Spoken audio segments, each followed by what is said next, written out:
Live. Hello, hello everyone. Uh, we're here to play some Total Annihilation in Supreme Commander. I've got Postal and Dragon with us. Hello to everyone. Hello there. That's So, Postal's dulcet tones.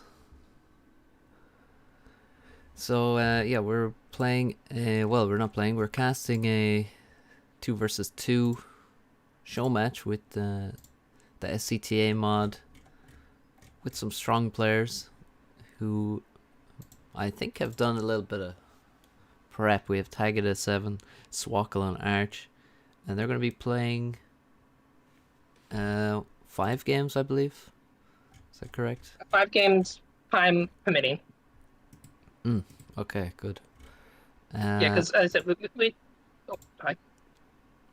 So yeah, hello everyone, welcome, and we're just waiting for the game to be hosted, and we'll hop in there. And Postal is here to help us with well, he's a Total Annihilation caster player, so he's going to be giving us the lowdown on the OG stuff. The OG. Basically, my role here is to say, well, that wouldn't work in TA for the most part. So that, and we'll see how long I can actually go, as I have a newborn in one arm and 2 other children running around me right now. So if I get pulled away, you guys will all know what'll happen. Are you training them up to be TA players soon? My daughter is a big fan of little purple robots. So if you hear somebody come by asking if there are purple robots, then that would be her. So if any of these players decide to pick purple, they will have an instant fan. Yeah, I think we'll have some purple, to be honest. I'd be surprised if we didn't have purple. Okay, so Maybe between 4 players, we have a good chance. yeah. Now where's the game? Who's the hoster? You will. Me? Oh, okay. Well, that's why Yes. there's no game. That's good to know. Let's see. Let's name this correctly for posterity. What is this madness? Posterity. Okay. The fourth map we'll be playing about. Yeah, please. Is Adaptive Acid Lake, which is a creation of the gas plant planes from TA.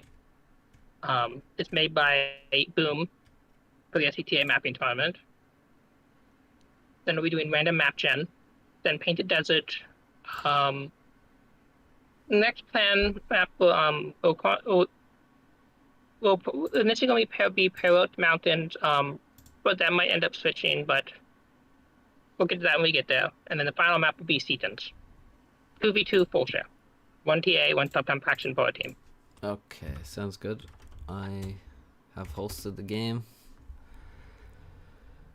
And yeah, we have Adaptive Acid Lakes. Yeah, this is a TA map remake, I guess, right?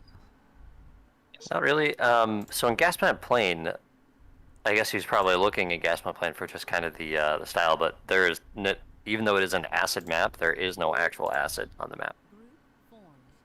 I see. Well, Let me check something real quick. I think I would mess up Boom's map.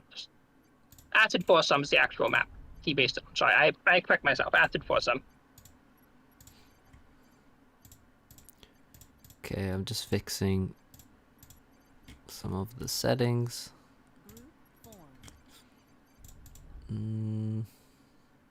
Okay, I think that's good. We have Arch and Swkoll in here. And the other 2 players are Tagada and Se7ven. I haven't seen Se7ven playing Spring Commander recently, so it should be interesting to see if he's gotten rusty, if he's lost his touch over the last couple of months. You do need to update the mod, by the way. I just checked. I just downloaded and I had to update. FYI. Okay, I updated it today. Not that big of a deal, though. I mean, I went to the. Well, okay. It doesn't look like I need to update it. It's fine. Saying that I just need to let them know something real quick. Oh, okay. There we go.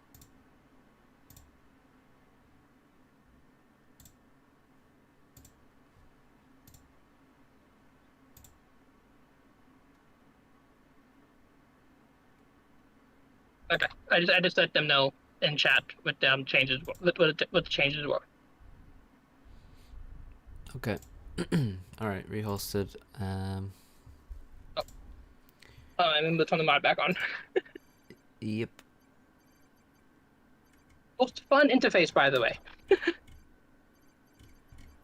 Where is this thing? There it is. Okay. Should be good now.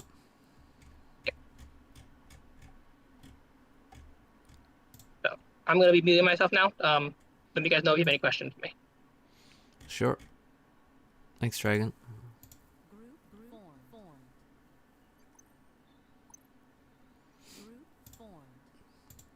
So now is 7 pronounced Se7ven? That would be far too awkward. I'm just gonna call him 7. I Caster usually has the ultimate say. exactly. I get to decide how people's names are said. It's all up to me. You know, the bassist decides what the chord is, you know, so I get to decide. Same thing. Yeah. Caster privileges. Wait, do you play bass? Is that what you're saying? In the past I have. And See, I play piano. Yeah, that's my main instrument, actually.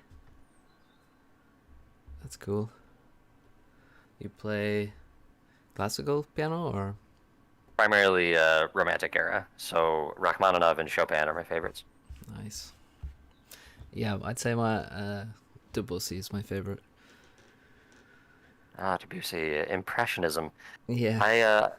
I like Clair de Lune, but I actually tried to learn his deux arabesques, and I had trouble with just kind of it just being all over the place. It didn't make sense in my head. Yeah, no, I haven't learned that one actually, but yeah, some of the it takes a while to get your head around some of these things. It's not easy to get the flow of it. Now, where's our last player?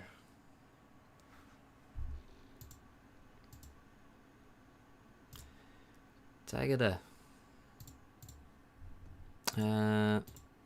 Show off to Postal the best new UI mod. Okay. I'm not sure what it is exactly, but might be the emojis mod. We now can put emojis in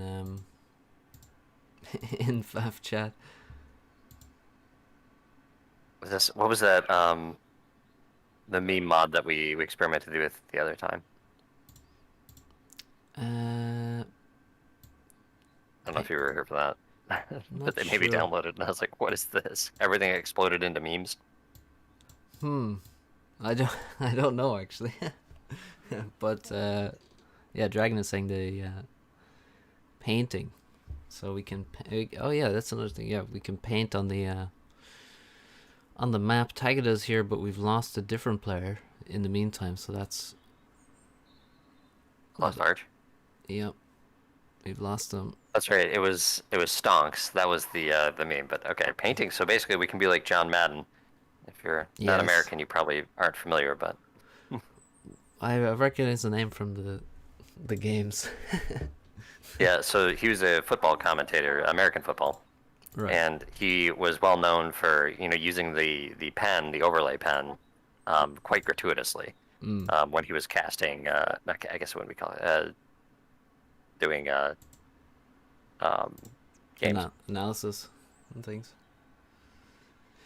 Yeah, Yep. we have basically the same thing now, which is nice. It's fun to play with. It's not super useful, but it entertains me, so that's all I need. Right, all of Clan SA is here. Yes, SA stands for somewhat active. It's a clan basically created to play in a clan war. That's really the only reason these guys are in the same clan. Initially, anyway. Full share. Shaggy, turn on full share. Sure.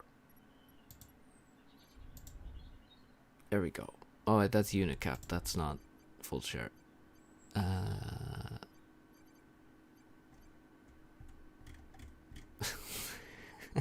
Here we go. Full share. Okay, I think we're all good now.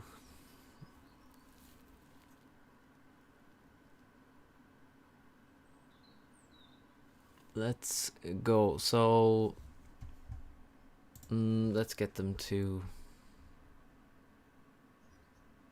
change the colors a bit.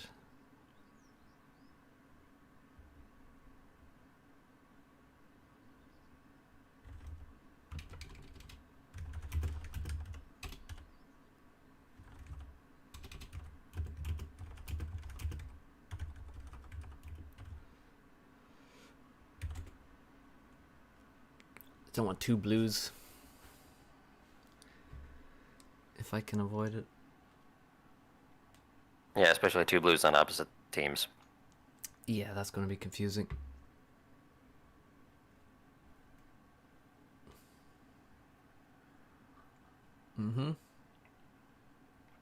Purple robots? Purple robots. Oh no, ooh, pink robots. That would be quite a hit, I know. That should be... Purple will work too, though. That should be different enough, I guess.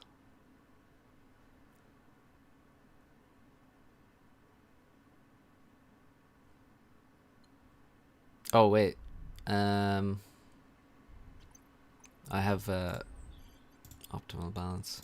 I need fixed balance. And it's Tagada and... Oh god, I gotta see the lineups again. Tagada and Se7ven.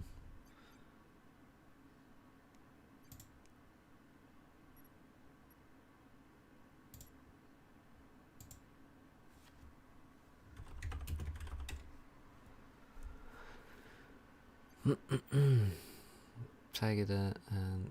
Oh. Like this? Arch is that's Hong Kong. Yes, it is. Just answering Bot's question. Ah, I see. Oh, Tagada taking control. That's good. I like that. Less for me to do. I'm struggling as it is. All right, we're ready. Finally, we have. 20 minutes in, we made it, guys. Yeah, I mean, I was most of that was me just being late. In before desync, okay, yeah, hopefully not. I wouldn't be that surprised, to be honest, but we'll hope. Okay, let's turn on the music.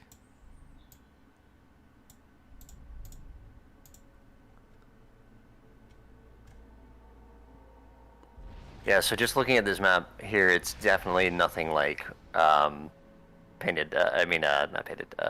Gas plant plane. Just because in gas plant plane, it is flat, it kind of bumpy, but there's no like hills or mountains or anything like that. Now the acid pools are not a thing that's on that too, even though it is an acid map. Now, if there were gas bags and gas plants, oh, acid foursome. Yeah, this actually works this is like acid foursome. Except it looks like I don't know if you can zoom in. Are there any gas bags? Is that a thing here? No, there aren't. Wait, I don't think so. Yeah, Acid Foursome has a little bit less resource in this. Right. Okay. Yeah, those definitely don't look like gas bags there. No. They're not floating high enough off the ground. Those are rocks. I don't think there are any gas bags. We are. Sounds like somebody needs to make a gas bag mod. I agree. Or just some props. They'd be decent here. Swkoll couldn't spawn, so that's. Oh no. Yeah, spawning is a key part of playing the game, so we're gonna rehost and hope that it works better this time. Crossing my fingers.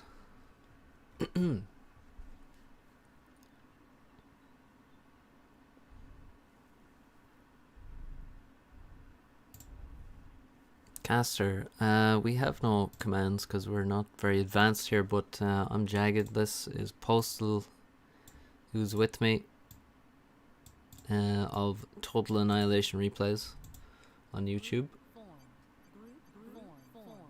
Caster of many an interesting TA game. I just checked in with team Arch and Swkoll. If something happens, I'll figure it out. I think it's the Swkoll might not have had the proper mod. Sure. Yeah, that's probably what it is.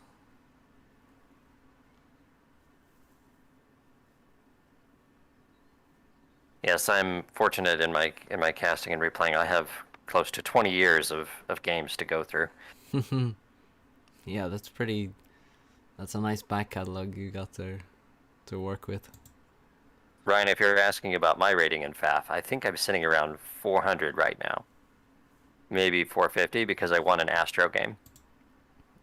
Nice. That's one map I will not be playing. I had no idea what it was, and I was just like, okay, these people want to play it, and so I just got in there, and I'm like, oh, I see, this is like sit-in build map.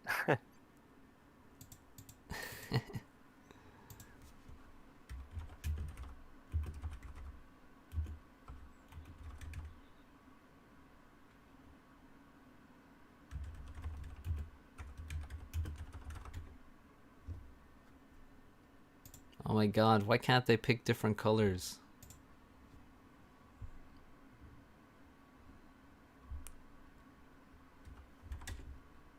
Oh my god, no.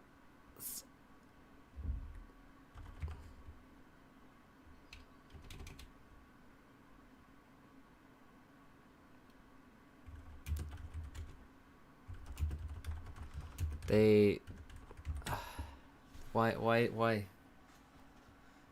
I don't understand. It's not hard, guys. Just why? What? They have 16 colors and they pick 2 blues and 2 reds.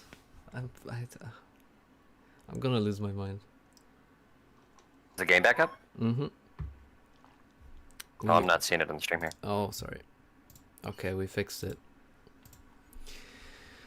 What's the format? We have best of 5.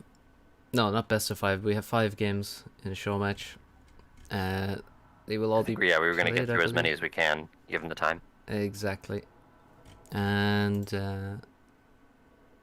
we are ready to start the first game. So, Tagada is Se7ven. He's playing with Se7ven. And he is Arm. That is ARM right there, yep.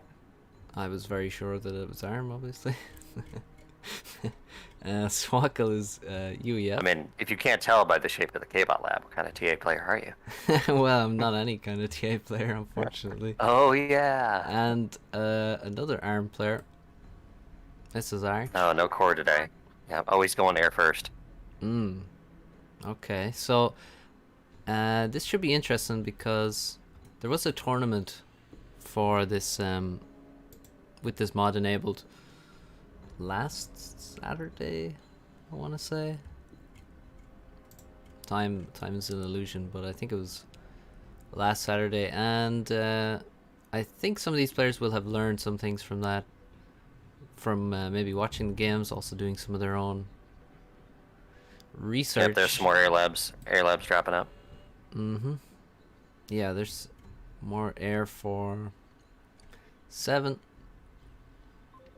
Arch has gone for an aircraft plant, and he's making cons, and he's made one solar, and now making a cable. I see he's going straight to the geo over there. Sorry, hydrocarbon. Well, no, it's a geo here. I mean, he's a TA faction. Oh yeah, that's right. There we go.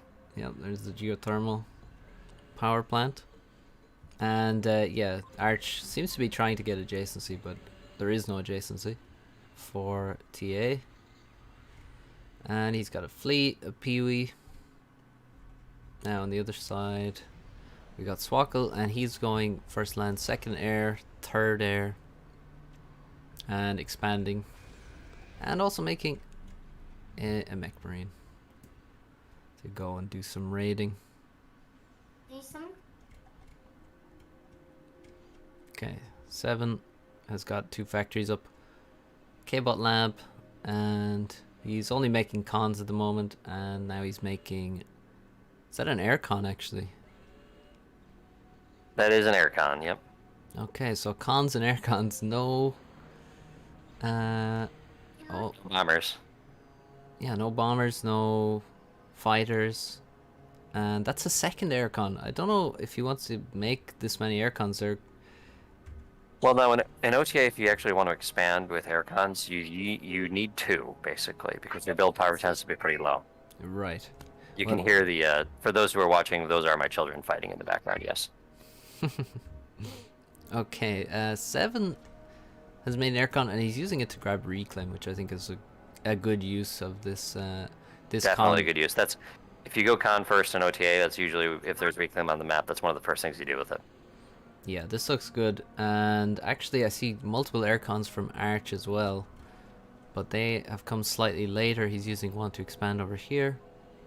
Actually, I see 3. They're spamming these aircons. I did say in the tournament that they were underused, and they're actually very strong. Yeah, the build power, I want to say, of them in this mod is definitely higher than what they would be in OTA. Yeah, well, in this mod, the cons have 6 build power, air cons have 3, so they do have half. And yeah, but it's not too hard to get one con to guard the other, and then you get good build power, and then the mobility on them is fantastic. Yeah, I think you're right that they should be using multiple together. I think that would make... Yeah, that reduces the amount of work in progress that you have. So you see right there, they've got 2 incomplete mexes, whereas if they had them guarding each other, they'd have 1 complete mex that was already giving them resources. Yeah. Oh, this aircon under attack. Oh, it's just trying to get some reclaim, but it actually gets taken out by fleas. That is quite nice. One of the things that's very different about TA is the fact that most units can fire at all other kinds of units. They can fire at aircraft and land units, which is not the case in Supreme Commander, except for very specific units, and even then they have different weapons that do different things. They don't use the same weapon against air as against land generally. So yeah, Se7ven. Thanks, Dragon's correcting my jargon here. Guarding in OTA is the same as assisting in Supreme Commander. Yeah, I think people would they get the idea. Okay, Swkoll looks to be quite far behind in terms of score. I mean, extremely far behind. He hasn't taken much of his reclaim, or really any of this reclaim in front of his base. He has a couple air factories. Probably good to use those fighters to try and clean up the air cons. Yes, I don't see any kills on those. And the TA guys have just so many more factories, and they're spamming a ton of aircraft plants. So many aircraft plants. Also Arch making wins. One of the most infuriating things about the tournament I watched was that people didn't switch to making wins really at all. People would just continually spam solars, even though they're far less efficient in this mod. So nice to see both of these guys making just a few or even very few solars and then switching to wins mainly. And it looks like So here's how much of an OT expert I am. I actually don't remember if on Acid Foursome. I know you're supposed to go solar first, but I don't know if you're supposed to switch to wind on that one. Because I think wind is not good on the map. Right. But we don't have variable wind in Supreme Commander. No. You know, just those features from 1997 didn't make it into the more modern game. Yeah. Yeah, it reminds me of what's that? Alpha Centauri. You know that Civilization game? Where they had rainfall was simulated on the map. So on one side of the mountain, you would have, you know, more green and more rain, and on the far side then less. And this was somehow incorporated into the gameplay. The 90s had some crazy ideas. Yeah. Well, it looks like there's just a huge battle for air control. Both the TA players making tons of air, and I think they're gonna tech to Tech 2. I think if they make 12 T1 factories, they'll get access to T2. They could also just upgrade the factory itself, and I feel like that's what Arch is gonna do sometime soon. I'm surprised neither of them are really using the commander. I think the TA commander in this mod is very strong to sort of compensate for. It's very strong for building, right? Well, very strong with the D gun. I mean, the D gun is epic in this mod, and that really kind of makes up for the lack of upgrades, because once the upgrades come in, it's very difficult for these TA commanders to fight against, you know, higher tech upgraded commanders. Looks like Se7ven has lost all of his air there. I'm pretty sure he just sent it in and it got owned by Arch's by freedom fighters. Yes. And there's so many freedom fighters left over. Arch looks to have quite good map control. Swkoll is really struggling against Tagada. I mean, lacking this expansion here is really not at all good, and Tagada has decent eco. He also has T2 air. He's making the gun on his commander, as Swkoll already has T2 and he's quickly making the gun now, and he'll be looking to make use of that commander, but it'll be tough because well, air might be a problem. He's going to be relying on Arch to maintain air control for him. Some air cons go down there. We got ourselves a game here. Yeah, this is looking solid. We have a load of warriors, I believe, fighting back and forth. Just a lot of warriors. Yep, those are warriors. And I think Se7ven is... Oh, mountains appeared. Se7ven definitely getting the better trades there. And yeah, Arch forced to retreat.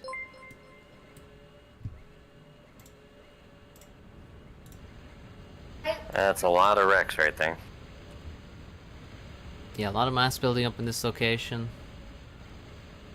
Still surprised neither of them are using the commander. Is that an anti-air? What is that, a Samson? A Jethro? Green laser would be a... let's see here. That guy right there. Yep, that's a Jethro. That's anti-air. Although, in this mod, anti-air does shoot at ground. It does, and it has some nice range by the looks of it. Cons move into their own demise. And Arch is, you know, stabilized. He's actually using the air cons to immediately grab reclaim. Yep, and that's really, really smart. In OTA, that's one of the things you do right away, too. Look how quickly he's grabbing all of this. This is great. And it looks like the warriors can't shoot at the air cons. Dragon might be able to let you know about that. But in OTA, everything shoots at anything. Okay, well maybe they're just more focused on the the immediate threat. The enemy warriors. But they don't seem to be Actually, attacking. Yeah. Okay, so just to explain that, this is a decision Raven did, not me. I just continued it because for a lot of stuff like this, I've trusted Raven, and he's been 90% of the time accurate. But it's in context of the original CTA mod, everything was programmed to be able to shoot up, as they could in TA. If a unit could not functionally ever shoot down, or vice versa, they cannot shoot up. Most notable example he pointed out to this was the flaggers. Okay. Cannot, in this context of this mod, despite technically able to shoot down in TA under certain circumstances, cannot shoot down in SCTA. Okay. So the warriors. Yeah, you go. Sorry. Yeah. Swkoll is pushing on Tagada with T2 and gun, and Tagada kind of backs off there, and that might give time for Swkoll. Swkoll's hoping to basically, well, steal some reclaim, and then ideally he would get a T2PD up here.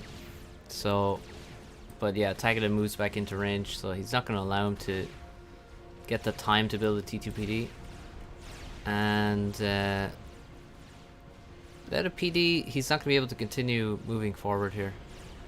But Tagada actually being dropped very low. The extra HP on the UEF commander plus T2 means that Tagada needs units in support. And actually, if we look at the left, strikers just run over this position and kill an army in an extremely good trade for Swkoll. So maybe Swkoll on the comeback trail. I mean, in terms of eco, he has nothing. Tagada with a lot of T2 mexes. Maybe he has over ecoed. This mech's about to be finished and upgraded, but there's strikers. Can you share units in Supreme Commander? You can, yeah. You can send units back and forth between, and you can send resources. That might be useful if you've got a TA player on your side to get at least a couple air cons for reclaim.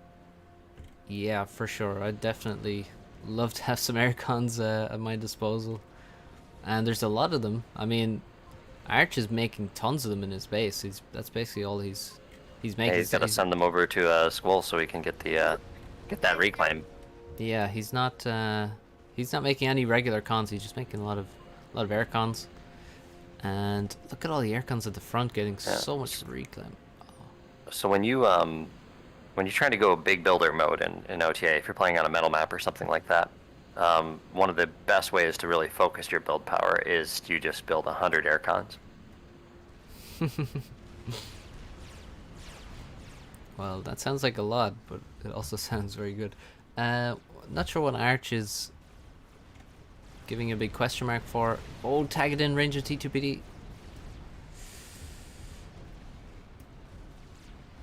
He gets out of the way. He's going to lose this expansion, though. I mean, if he can't stay there with his ACU and he's got a powerful 7,500 HP commander with T2 and gun there, there's no way that Tagada is going to be able to hold that. He's making T2 himself.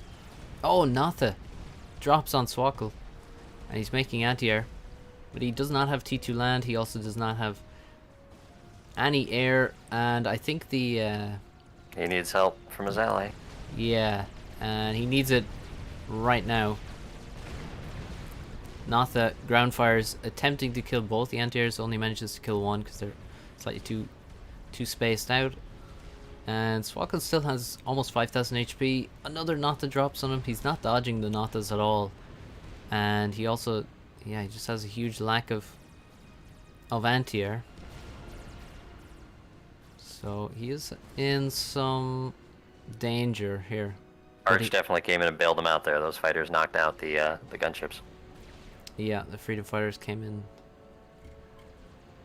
at the right moment. He's gonna need a lot more fighters though, I think.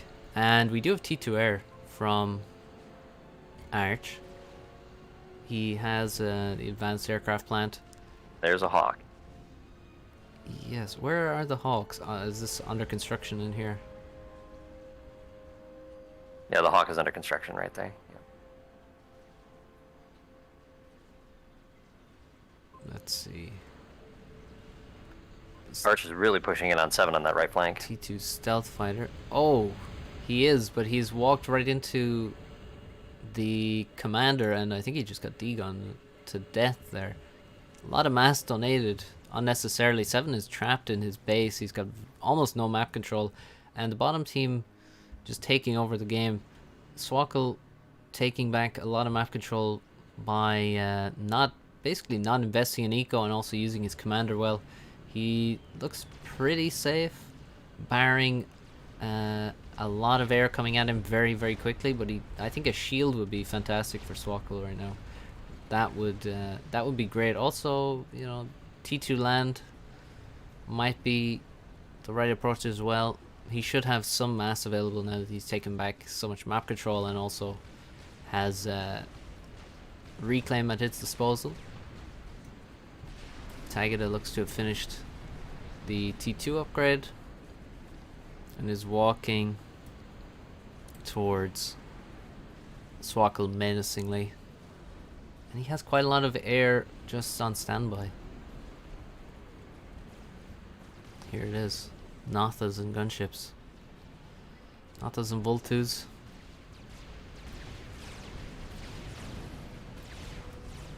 I think the final showdown is coming soon. Tagada sends in the Nothas over the mountain. Unfortunately, this can cause them to miss potentially. Oh! Swkoll, oh, it's T1 bombers landing on him. And now the gunships go to work. Oh, he's dropping very, very rapidly. I don't think he's going to survive, especially if a Notha hits him. Gunships dropping him so quickly, and they have enough HP to tank, but look at the air from Arch. Look at the number of freedom fighters. Wow, what a save. Everything died in an instant there to the freedom fighters. That's air superiority for you. That is serious air superiority. And now Tagada's commander under attack, his anti-air under attack. The fighters, of course, can shoot at land units as well. And Swkoll moving in on the right side, getting some more damage in. Tagada, doesn't look like Tagada will die here because the fighters just don't do very much damage to ground units at all. So Arch will retreat them, but Arch will send in a lot of land units. He's made a ton of Jethros. He seems to definitely like the Jethros anyway, and the warriors. That seems to be the main units he's going for. Tagada's throwing out the GG. Yep, and Se7ven as well. I think that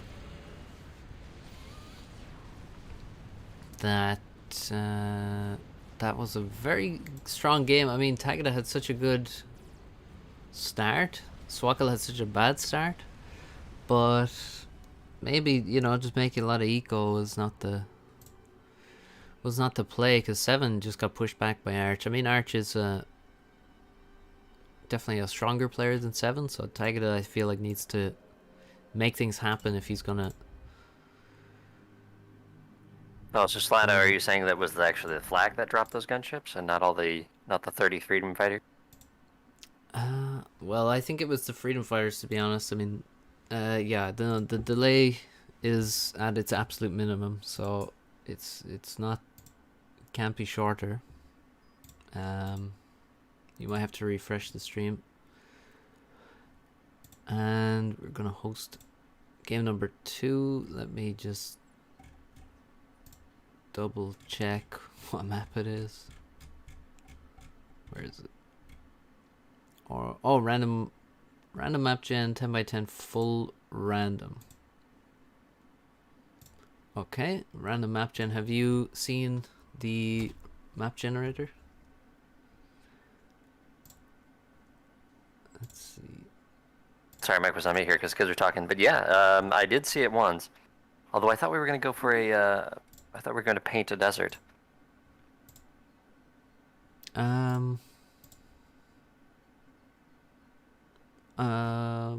Maybe we are. Well, I saw a list there that said. Oh, okay. So I don't have the list, so I'll have to trust you. Okay. How many spawns do we put here? 4, I guess. Full random, 4 spawns. Let's see what we get. think I will reserve the right to regen the map if it's not interesting. That seems alright, actually. Is it hosted right now? Because it's not up on the stream. No, not quite.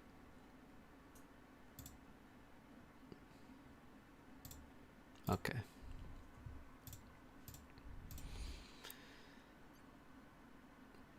It is hosted. Here we go. So was that a generated map right there? It is, yeah.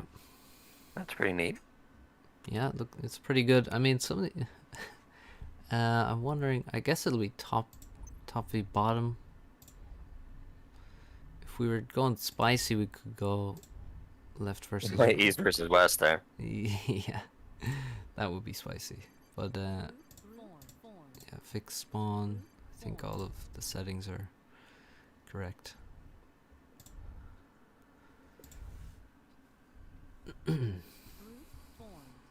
Okay.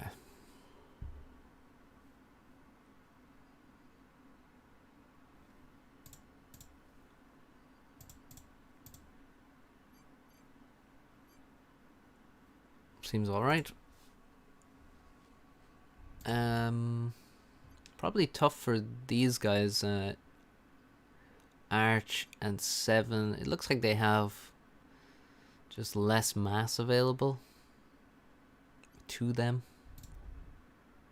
This will be a tough map to play, I think. It looks mirrored top to bottom. It does, but in terms you got the seven resources there. I mean, if you go right across to where on the other side where Tagada is, there's 7 right in front of him too. So, but yeah, playing top to bottom will be tough because he's gonna have the 7 right easy expansion, whereas the bottom is only gonna have 5. So. Yep. Yeah. So there's definitely a carry spot. So we'll need some. He's saying all RNGs are odd even, so we're doing top bottom and not odd even. So technically, we're bad people right now, but. Oh, I see. But I don't know. I mean, this could be interesting. You have a slight disadvantage in resources. The ally's gonna have to bail you out.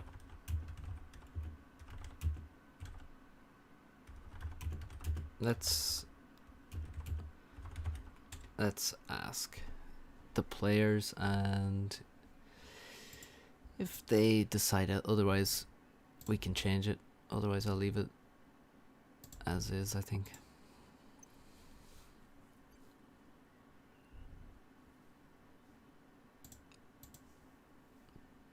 Okay.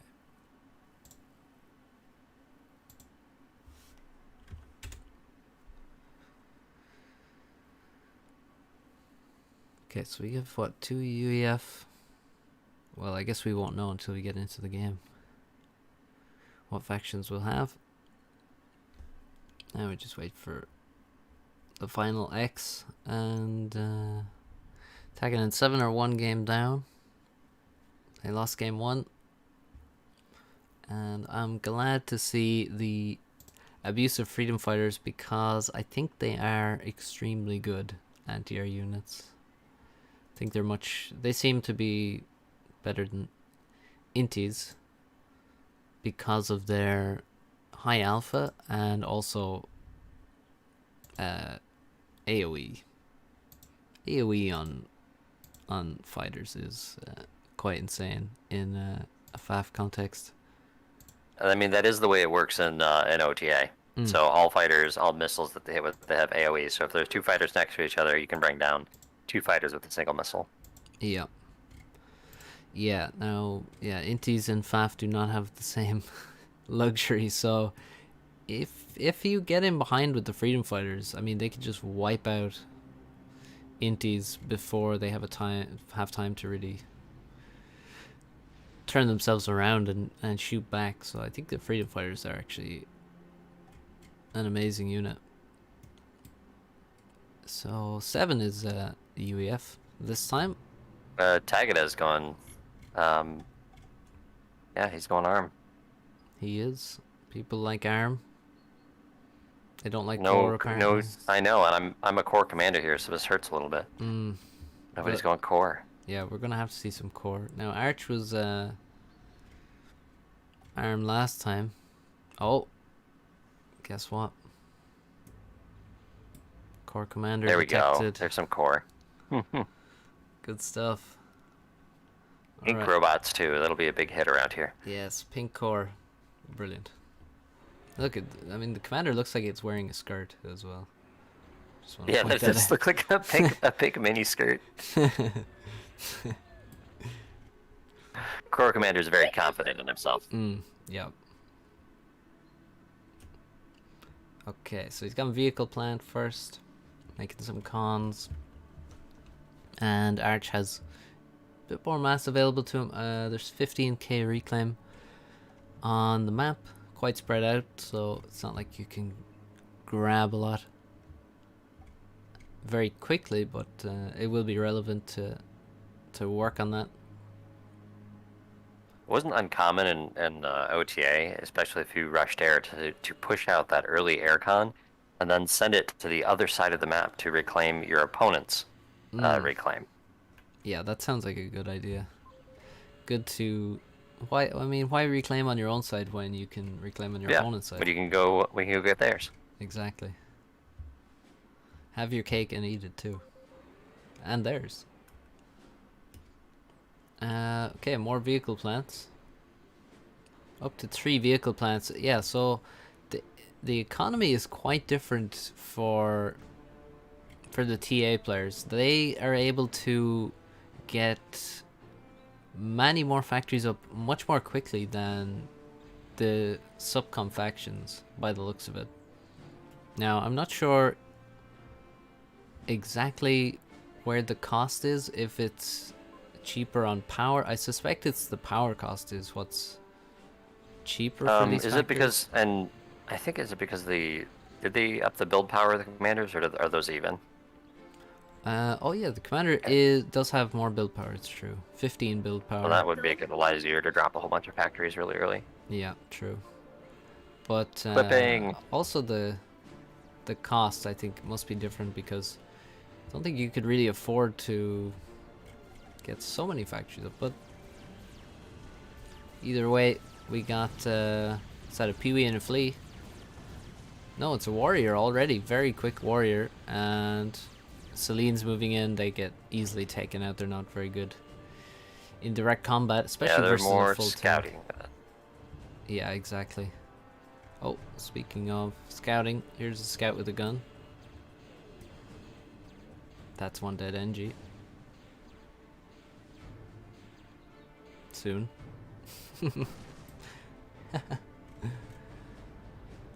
Arch asks, we can do 2 SCTA factions? Well, I don't see why not. But, be late to ask. Oh, thuds from Arch. There's the emoji mod. Oh yeah, I forgot to show you the painting mod. So we're now John Madden. Excellent. Here's Arch building K-Bot labs now. He's got the vehicle plants, he's got a K-Bot lab. No air though. Sorry. Yeah, so if you really want to be John Madden, after you draw something and something good happens to a player you're rooting for, you talk about how much it's like Brett Favre. Okay. More K-Bot labs.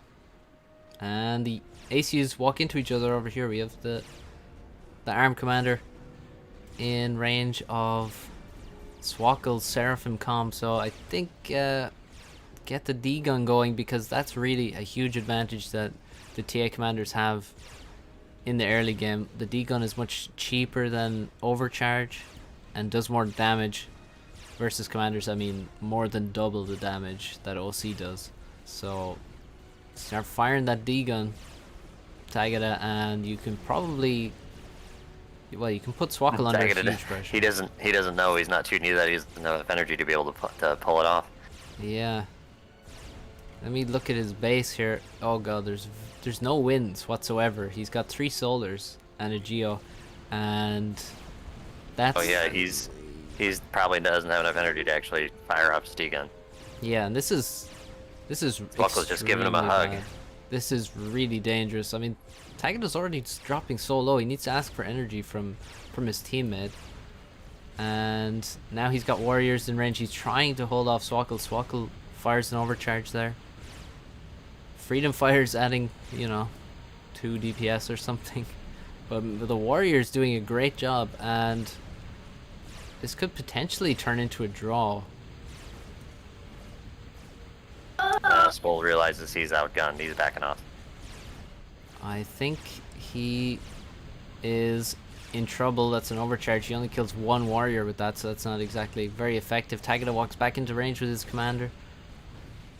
And they're both going to be very low here. Tagada on 3005. Swkoll similar, slightly below that now. And maybe they'll both just back up and say, okay, well, we both almost died. Let's both barely survive. How about that? Let's keep playing the game. I think a draw on this side would be favorable for the bottom team, because Tagada is... Yes, it would, because of the expansion. Yes, exactly. And also the fact that Tagada is the stronger player on the top team, whereas Arch has an advantage over Se7ven, as well as already having a fabulous miniskirt. So here you can see it looks like, yeah, it has a fabulous miniskirt. So here you can see we have some thuds. One of the interesting things about thuds in OTA is they actually have the ability to climb. So they can actually go up steep hills. Now, it wasn't something that the ARM equivalent, the hammer, actually had the ability to do. So it was one of the small, subtle advantages that Core had. Right. Yeah, that could definitely be useful. I mean, on this map there are some cliffs. So the climbing abilities are the one thing that I really haven't seen abused very much. I know also the commanders can climb over pretty much any terrain, as far as I know. But also haven't seen that abused too much. I love that pink mini skirt thing. It's gorgeous. It's amazing. And yeah, a lot of thuds.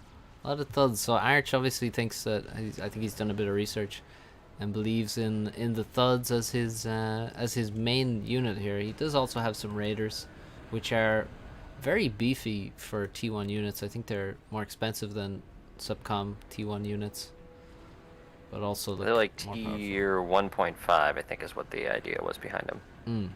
Yeah. Either that, no, it's not. It's the levelers, I think, actually, but they moved into that role. Right. Oh, D-gun going out from Arch. Another D-gun. Oh, look at all those bunched up units. And they are gone. They are vaporized. Yeah, there's nothing left of them. Now, in OTA, when you D-gun, yeah, there you go. There is nothing left. So in OTA, when you D-gun, they don't leave wrecks. There's no wreckage that's left over. Yeah, T1 units will be overkilled, so they're not going to leave any reclaim. Units with more HP may survive, and if they don't survive, they will probably leave some reclaim, depending on how much health they have when they were killed. How much overkill Swkoll might be in trouble there on the other side of the map. Oh, he's trying to make the gun upgrade. He's got an engineer assisting him. I mean, that engineer, I don't think he's going to be able to finish this. This is a very ambitious project he's attempting here. We need some D-guns from Tagada to finish him off, basically. But Swkoll, they're quite even on units. And relatively even. Well, Swkoll actually does have quite a bit more HP. And he finally cancels. Now that there's hammers attacking him from range, he started taking a lot more damage and is forced to finally cancel the gun upgrade after getting it over halfway completed. That's quite an expensive cancel there.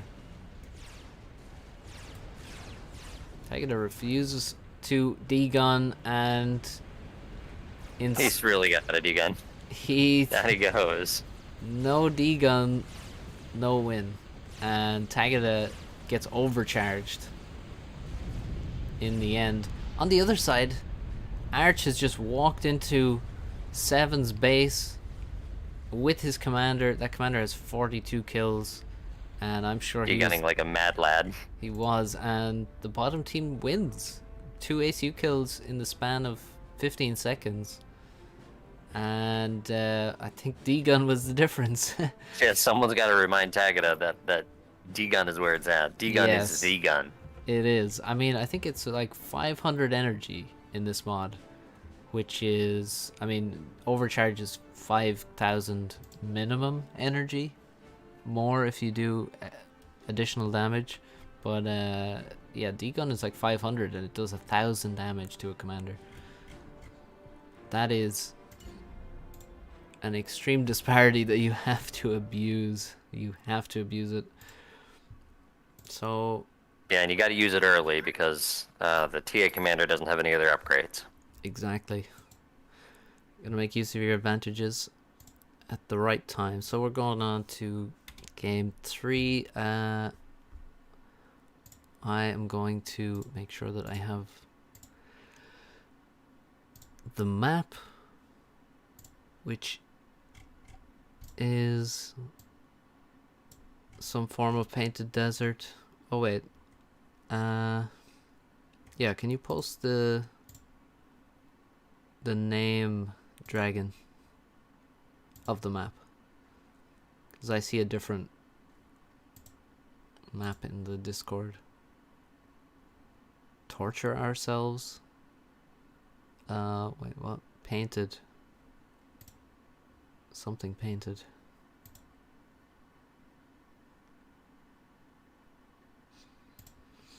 Dragon has abandoned me when I needed him most. Painted desert. Yeah, Painted Desert. The first is the by unknown author. It's the 641. To torture ourselves is a joke by how notorious that map is in both in TA and subcom communities. I see. So is it just Painted Desert? It's not 4v4 or anything? Yeah. Okay, cool. Yeah, unless you guys use a different one for FAF games. No, actually, that's good. I actually have that one. I thought it might be some other version. Painted Desert.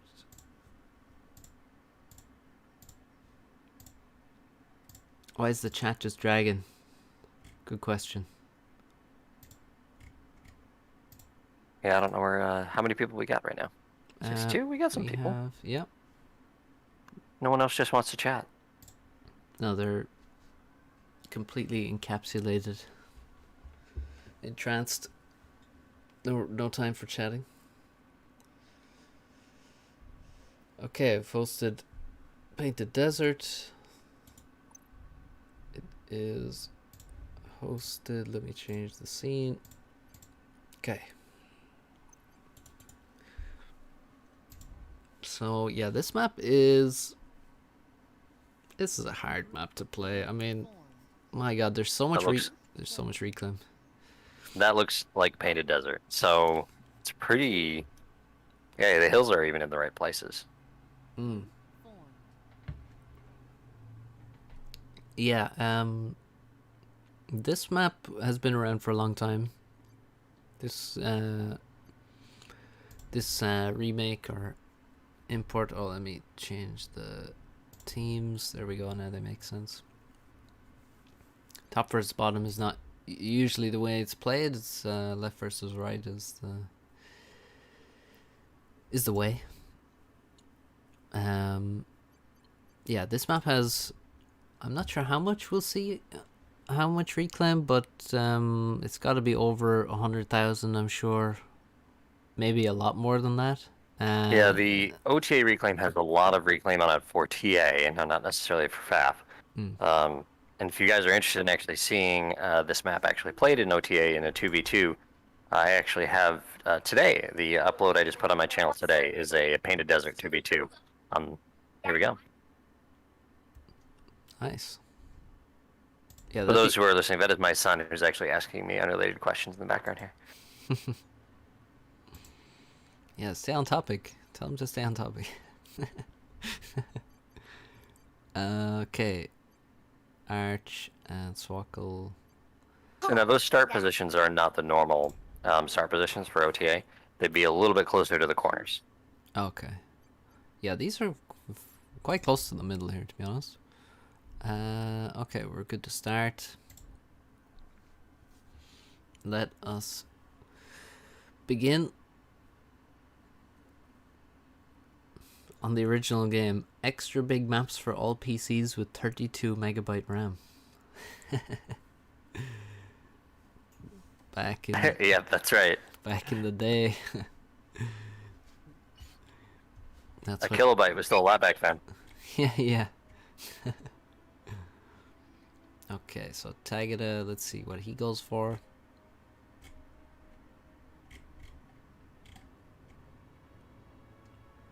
Arch is ARM. Swkoll is also ARM. He's gone K-Bot Lab first.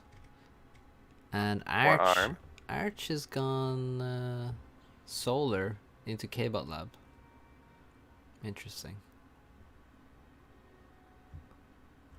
Now let's zoom out and see 172,000 mass on the map in reclaim. That is a lot of reclaim. Yes, it is. It certainly is. Still, they gotta go fast air, get that aircon out, and go reclaim from the back. Oh yeah. The first person who does that will have my approval. Yeah, I'm surprised that nobody's gone air first as a TA faction. I would have expected that, to be honest. Not really surprised. Just off the reclaim, yeah. Yeah, exactly. I mean, just the air cons and the fact that this is it is a 20 by 20 map. It's big, expanding more quickly, and getting to all these locations with air cons is going to be way stronger than using NGs. Yeah. Just videos. Yeah, the Doomsday Machine is not exactly useful in OTA play. However, the new mod that's coming out, Pro TA by Venom, it's brought into balance, and it's actually fun to get it to see it in use.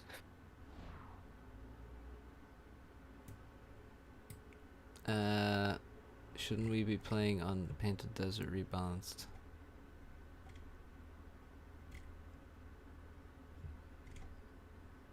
I don't think so. I think it's fine. I don't think they'll notice too many of the differences in this game, to be honest.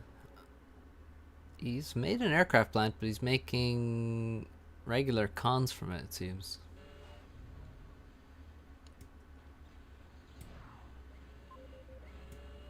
Don't think that's really all that great. I mean, maybe some regular cons at the start to get the close reclaim a bit more quickly, but I would quickly be spamming those air cons. You can see also Arch is just gonna make a lot of solars, it seems, at the start, and he's not even building mass extractors at the moment because he has so much mass available. He has so much reclaim, yeah. Exactly, so he can just kind of delay those. I mean, I'm not sure. Oscar the Doomsday Machine is a triple laser turret. So it's got a small laser, a medium laser, and a large laser. And it's just a point defense. Extreme point defense. Now that would be appealing to a lot of subcom players. Especially those that play on Astro Crater. Astro?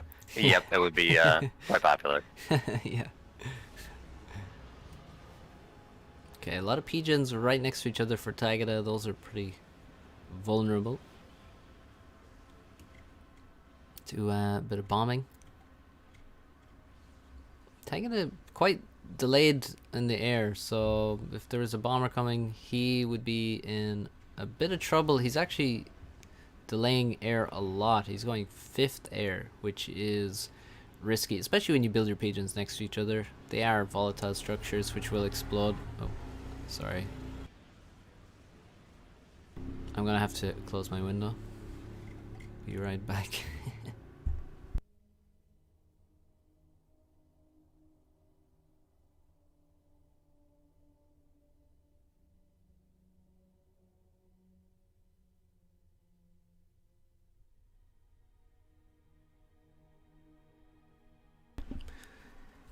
Okay.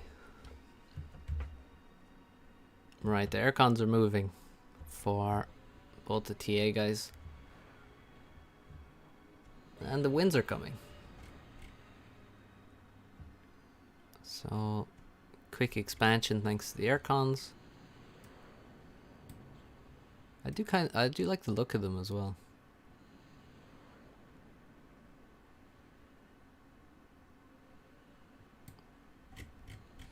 And you could definitely expand to the opponent's side with those aircons, steal some reclaim and stuff. Yeah, there's not been enough scouting really to be able to pick up that kind of thing. So I'm surprised that people haven't tried to pull it off.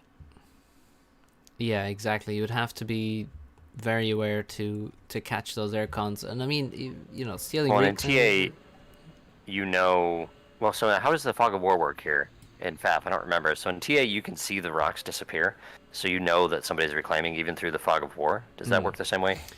No, the rocks won't disappear, but if you use this command that shows the mass value, those labels will disappear. So you can use this to check. So if we were in Se7ven's perspective, he could still see the rocks here, but he would see that there's no labels, so he would know that that's reclaimed. It's a bit less obvious in FAF. And before this overlay was implemented, there was you couldn't actually tell whether somebody was reclaiming through the fog of war. So you'd be really sneaky then. Yeah. Now, mass winds, that is a OTA staple on Painted Desert. Yeah. Mass winds everywhere, I think, in FAF. Usually what I tell people is just expand faster and you'll probably win the game. Just videos. I actually don't know if roach bombing is useful in this. I don't know how they set that up for here. Yeah, roach bombing, I do not know what this is at all, to be honest. I would love to see some TA bombers because I know that they are very strong. I enjoyed using them a lot when I played the mod. They have a lot of damage, they're nice to micro, but people are not making them. I'd love to see them because I think they have more damage than any Supreme Commander Tech 1 bomber. They drop those multiple lines of bombs. Yeah, they drop up I think about 5 bombs or something, and yeah, 5 from the thunder, and I think it was 8 from the shadow. 8 bombs, yeah, that's a lot for a Tech 1 bomber. Looks like Tagada has the better start than Swkoll. He's got good expansion of engineers in various directions, grabbing reclaim in a lot of different spots, and he's got some tanks trying to sneak around the top side. He's got some Mantis. Both players on the top side have Mantis. Actually, wait. Oh yeah, they're both okay. So both Se7ven on the top and both Arm on the bottom. So a couple of mirror matchups, and actually Se7ven is using his aircons in a nice way to reclaim on the other side of the map. Yep. That's good stuff. There we go. About time. That's what we want to see. Steal your opponent's reclaim. You can leave your reclaim there for later on in the game. Quite a lot of air for Se7ven as well. A lot of freedom fighters flying around, tickling some warriors as well. You know, keeping themselves busy. Inties and Fafu just have them landed on the ground somewhere doing nothing. But these, at least they can tickle the warriors that are raiding past. Oh, a flea at the back has found some aircons and will harassing him. Yeah, the aircons. I wonder, could they? Well, the flea actually on patrol, it doesn't stop to fight the aircons. I guess it only works in terms of fighting land units, where it would stop and continue firing. With these guys, it just takes a few shots and leaves, so that the aircons are safe. Also, the entire force of freedom fighters arrives to defend. and the ACs meet on the top side, in between their two bases. Tagada and Swkoll. And Swkoll's not really sending many reinforcements by looking at the mini-map here. Bit of a factory in the way of Swkoll's commander. Blocking commanders with factories is actually very, very useful. The pathfinding. It's kind of like nano blocking. And what do you use for nano blocking, or how does it? Is it? So nano blocking is kind of like that, where you drop a frame of a construction and you use that. You can actually use it to block shots. You can block movement. You can use it to protect yourself. And now Swkoll, yeah, look at Swkoll. He's like pinched up against the factory. He's trying to get away, and he's being blocked in so well by that factory. And there's kind of a lot of units around. Look at the swarms of mantis coming from over the horizon there. It's just doesn't look pretty for Swkoll. He's gonna have to run. He's on 5k HP, and he has very few units next to him. Tagada actually kind of lets him walk away there. I think Tagada could have stayed in range with his commander, taken more damage off of Swkoll's comm, but he's gonna let his units do some damage. I think Tagada will probably send his units away. Now he's sort of almost given Swkoll a veterancy there. If he gets the first level of vet, it will be good for his regen, but overall, I mean, Tagada just with so many more units than Swkoll in this position. Swkoll, he's in danger. He's in serious danger here. Tagada absolutely. Yeah, just videos. Roach Miami was pretty strong in OTA, but it was actually quite difficult to pull off. So only a certain people actually would use it gratuitously, like Tiptushi. Ah, Tiptushi. I know that. I've seen that name around FAF for sure. Yeah, he plays all kinds of RTS, but he was a TA player first and foremost. At least that's the one I like to credit him for. Yeah, you claim him. Advanced K-Bot Labs from Se7ven under massive pressure. I mean, look at this. Let me just draw some arrows. Look at the damage going all the way through here. Se7ven just can't take control of this part of the map at all. This corner is just denied. I mean, Swkoll honestly is in a worse position. Tagada has, I mean, he's run over everything. So now after you do that arrow, if you really want to be like John Madden, you say, now that's the kind of hole in your defenses that Brett Favre could exploit. I see, yeah. I have a lot to learn here about John Madden. That's so many K-Bot Labs and a lot of Jethros and Warriors. That seems to be the two units of choice. Jethros and Warriors, and Arch probably needs to send a lot of those units reinforced to the top side to help Swkoll out, because he's using his air to help Swkoll, but without T2 air, without something other than fighters, he's not going to be able to help too much. Swkoll in some trouble. Look at how many units there are for Tagada. He has got a proper swarm there, and I feel like if he just moves in, Swkoll will die. Swkoll actually begins an upgrade at perhaps the wrong moment. And the wrong location. Yes. Wrong time, wrong place, wrong idea. He's cancelled it, and he's gonna try and run, but he only has 2 legs, and he's up against... That's hordes. This is reminiscent of a particular movie called Starship Troopers, where a guy is running away from hordes of bugs in the desert. Yeah. And Tagada just retreats for no reason. Confusing. I feel like he could really just run over Swkoll right now, but he is refusing to, and he's actually going to take damage on the top side. Nice counterattack from Swkoll. Going to try and run past, kill some mexes, kill some engineers that are reclaiming, which is really the main source of mass. So killing the engineers, I feel like is better than killing a T1 mex generally, because the reclaim comes in so fast. Oh, even in OTA, getting the cons is a big deal. Yep.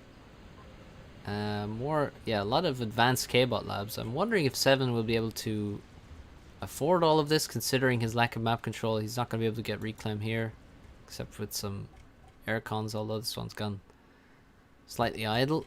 And he's also making advanced aircraft plants as well. Now I think if he gets 3 of those, he's going to have access to T3. I don't think there's no T3 for TA. Well, the equivalent of T3, I think. There is some kind of not exact equivalency, but something approaching that. There certainly are some kind of almost Tech 3 tanks available. Oh, Swkoll is finally getting run over. Tagada has finally realized that he has a much larger horde than Swkoll has available to him. And I think the commander's going to go down. Now the trick will be to not lose every single mantis in the commander explosion, which is going to be easier said than done, to be honest. Swkoll's still on a lot of HP, and he will be focused shortly. Tagada might try and run as many units as he can past the commander, and maybe allow his own commander to eventually finish off the Swkoll's comm. Oh no, he's coming back with Mantis, and he actually does lose every single unit. Boom! There goes a big explosion. Oh my god, there's not a single Mantis left for Tagada in this position, which means his ACU is completely exposed now. And Swkoll actually did survive with, well, he didn't survive, but some of his Mantis survived at least. That was quite amazing that the Tagada managed to lose every single unit in his army there. That's kind of exactly what I said he needed to avoid. And now there's freedom fighters attacking him. You can see they do very little damage, but when there's a lot of them, it can be annoying. Now he has That's going down pretty quick. Oh, that's a bomber. That is not just freedom fighters. There's thunders there as well, and they do a lot of damage. Tagada under 4k HP, and the missiles are raining in. Oh god, he's approaching 3k, and those Mantis in the base are heading towards his comm. He has an anti-air, but the Mantis might be able to deal with that. The missile's still coming in after him. The air fight, I mean, the bombers seem to be gone. Well, there is another bomber here. That's just a Se7ven bomber. Tagada actually has gotten a vet from some of these Mantis that have arrived towards him. He's got a vet that gave him more regen. It gives him health Looks like back he's immediately. gonna survive. Yeah, it looks like he should be fine. The anti-air did plenty of damage as well. He had engineers around to spam a lot of anti-air turrets. And there's just not enough Mantis to run over him. And not in a good formation either. So Tagada, well, I mean, look at Arch. He's just all over the map. He's sprawling everywhere. And Se7ven in a tough position. He does have brawlers, which I haven't seen in this mod yet. I have not got to see them. They're fighting anti-air, which is probably not the best target for them to fight, but they are taking out the Jethros. Not a huge amount of HP on the brawlers, but they do seem to have pretty good DPS, and I like the fire cycle of it. It's quite a fast firing unit. So what is Arch up to? Because he's the guy with double base now, which means he can probably, well, look at the base he's got. So many factories. So many factories. And he's actually paused all of the land factories now, and he's going to focus on the advanced aircraft plants. What unit is he building here that's draining 1,000 power? Are those Phoenixes he's dropping? I'd have to Well, let's get him a little closely. Oh, it looks like it's going very slowly. I think Arch might be struggling for power, if I had to guess. I mean, if he's draining 1,000 power just from that factory, and he's got, oh my god, Wait, he had so many cons around it. 1, 2, 3, 4, 5 factories draining 1,000 power apiece, plus the cons around it. Does he have in high tech? He's got all those Pigeons? factories paused too. Yeah, I don't think he has high tech pigeons, so I don't understand how he could possibly. Maybe the wind needs to come on. Yeah, I mean, he does have a lot of wins. My God, that's a lot of wins. And I like the grid as well. That's one thing about the wins. They have they have very low HP, but that's why he's made sure he's spaced them out. He's actually created a template so he can just spam a lot of wins. And I mean, could that possibly be enough? I mean, it seems unlikely to me that would be enough. Yeah, we'd have to manage what he's building there, but it looks like he is building the Phoenix, the TA0 model, so that's why I didn't recognize the model on him. That's very different. So that's your T2 bomber. And he's probably thinking he wants to do a quick little snipe. Yeah, there's also a construction seaplane, which is an interesting thing. No water here. Yeah.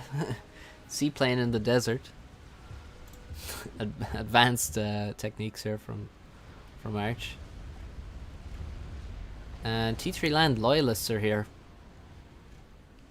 They are very nice unit on this map. Obviously, they're super fast, and they have a very large gun.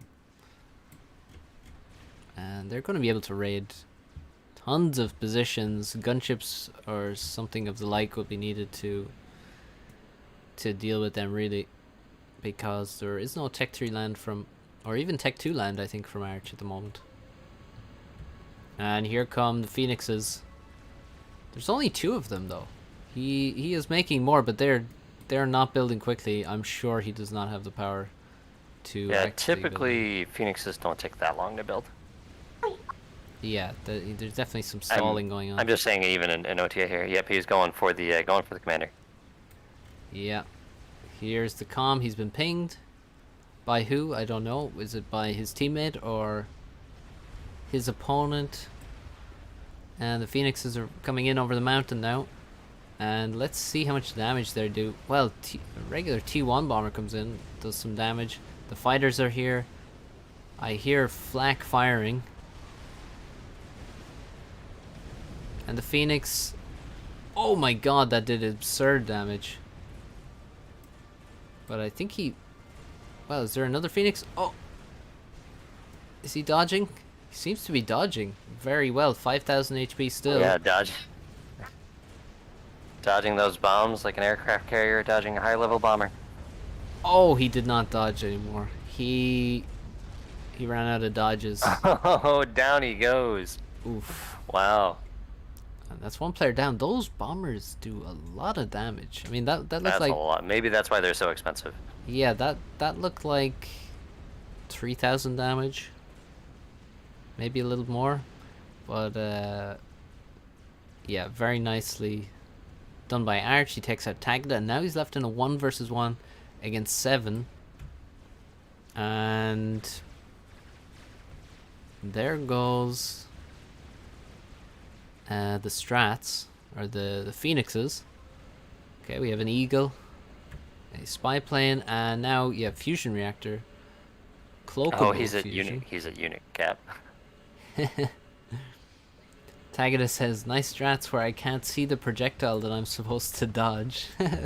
It was pretty difficult to see the projectile. I couldn't really see. Yeah, there's still another Phoenix hanging around there. 3 Phoenixes, in fact. I mean, he could just search for the commander again. There is a fusion reactor. He's standing next to it. I don't know if these fusion reactors are volatile, if they will destroy the commander if they explode. Seaplane platform being constructed, and what is he going to be building out of the seaplane platform in the desert? Torpedo bombers, maybe? Yeah, that would make perfect sense. Looks like, oh, look at all the loyalists. Swkoll's old base is rapidly disappearing, but there's not really too much of value there, honestly. I mean, there's dead T2 mechs, and it's really just some T1 stuff. It's not going to be too relevant, but the map control certainly in Se7ven's favor. The problem is going to be the strat bombers, really, the phoenixes, and just overall Arch is. I mean, Se7ven has to make use of the Loyas. He does have a lot of Loyas available to him thanks to Tagada's strong position, but those are his main weapon, and he has to survive a snipe attempt that feels inevitable. He doesn't seem to care. He can build shields thanks to having access to some subcom tech, but TA factions do not have shields. He can, I believe he can cloak though. And that's how you avoid snipes in OTA. True. He should turn on cloak. I mean, I'm not sure how much exactly it costs. Maybe 200, maybe 400 power. Takes a lot of energy, but he's got a fusion up, which means he can disappear. Yeah. If he doesn't, then that's on him. Yeah, he really should switch on cloak to feel a lot safer. 300 says Dragon, and I think that increases a lot if he begins moving. Then the cloaking will be more expensive, but he doesn't really need to move if he's cloaked. Nice stealth and cloak, says Arch, but I mean the Se7ven doesn't actually have he doesn't have cloak on, so he has the stealth on, it looks like, but he doesn't have cloak. Yeah, I mean he's perfectly cloaked in terms, like, Arch is, you just can't see him. Didn't look in the right spot. No. And yeah, he calls GG. I mean, this army of loyalists has no counter on the field, so Arch was never going to be able to stop these Loyas. And they were heading straight for the base, straight for all these very squishy winds. And yeah, he couldn't find the comm, even though he wasn't cloaked. So, he wasn't cloaked, yep. Oops. And he has just stealth. He has peepers directly over the comm at the end as well, so yeah, he's probably kicking himself.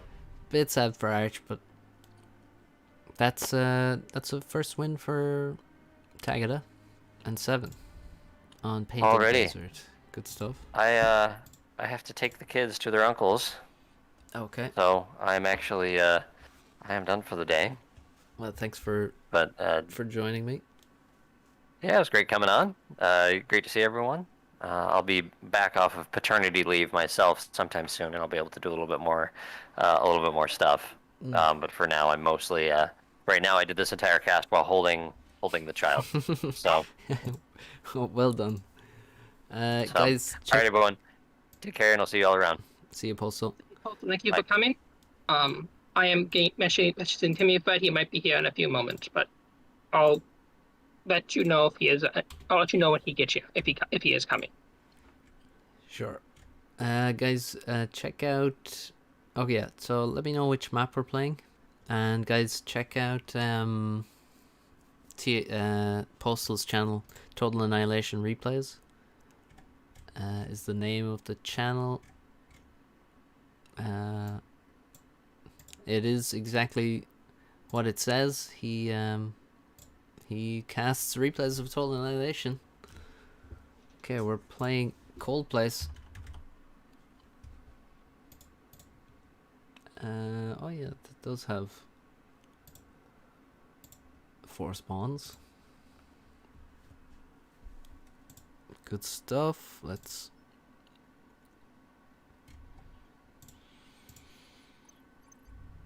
hop into the game.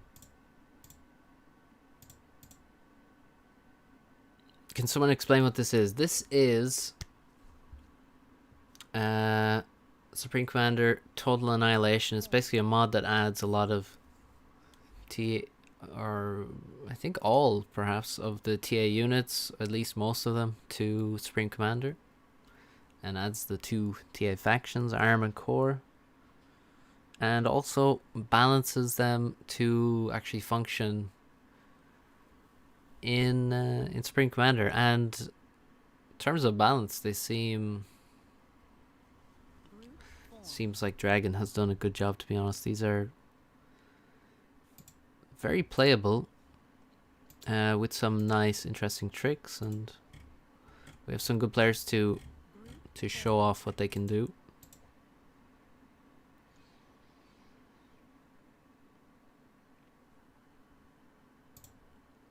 So we're on the cold place now, which is also some remake of a TA map. Most remakes of TA maps seem to be very different to the originals, which is, I mean, just the nature of the differences between the games, I guess. Can't really be avoided. So at the moment, the first 2 games went to Arch and Swkoll, and the third game went to Se7ven and Tagada, so we're at 2-1. 3 games in.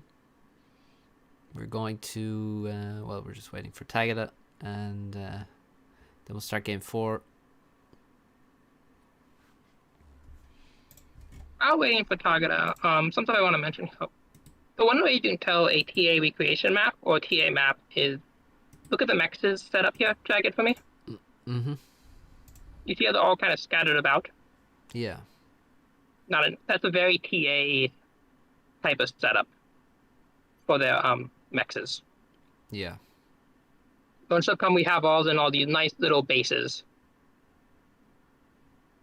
So. Yeah. TA is much more spread out. And I guess in TA, one of the major differences is a lot more use of static defenses in general. I mean, in SubCom, it's not very common to, say, build a lot of T1 anti-air and things statically around the place. Only if necessary, really. And PDs in specific locations where they can be useful, but TA, I think it was a lot more laser towers going up in all kinds of locations. So you can you can control more of the map that way, where it's quite difficult to control mexes which are spread out in Supreme Commander. I can't speak for laser towers specifically, but for missile towers, partly why there are so many made is the missile tower is just as expensive as what would be equivalent to all main battle tank. Yeah, that sounds quite cheap. Yeah. Whereas a PD is about 5 times more expensive than a tank. So quite easy to see the differences there. Okay. Now, okay, let's see who gets the TA factions this time.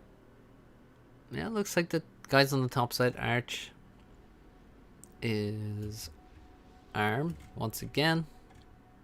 Se7ven is ARM also.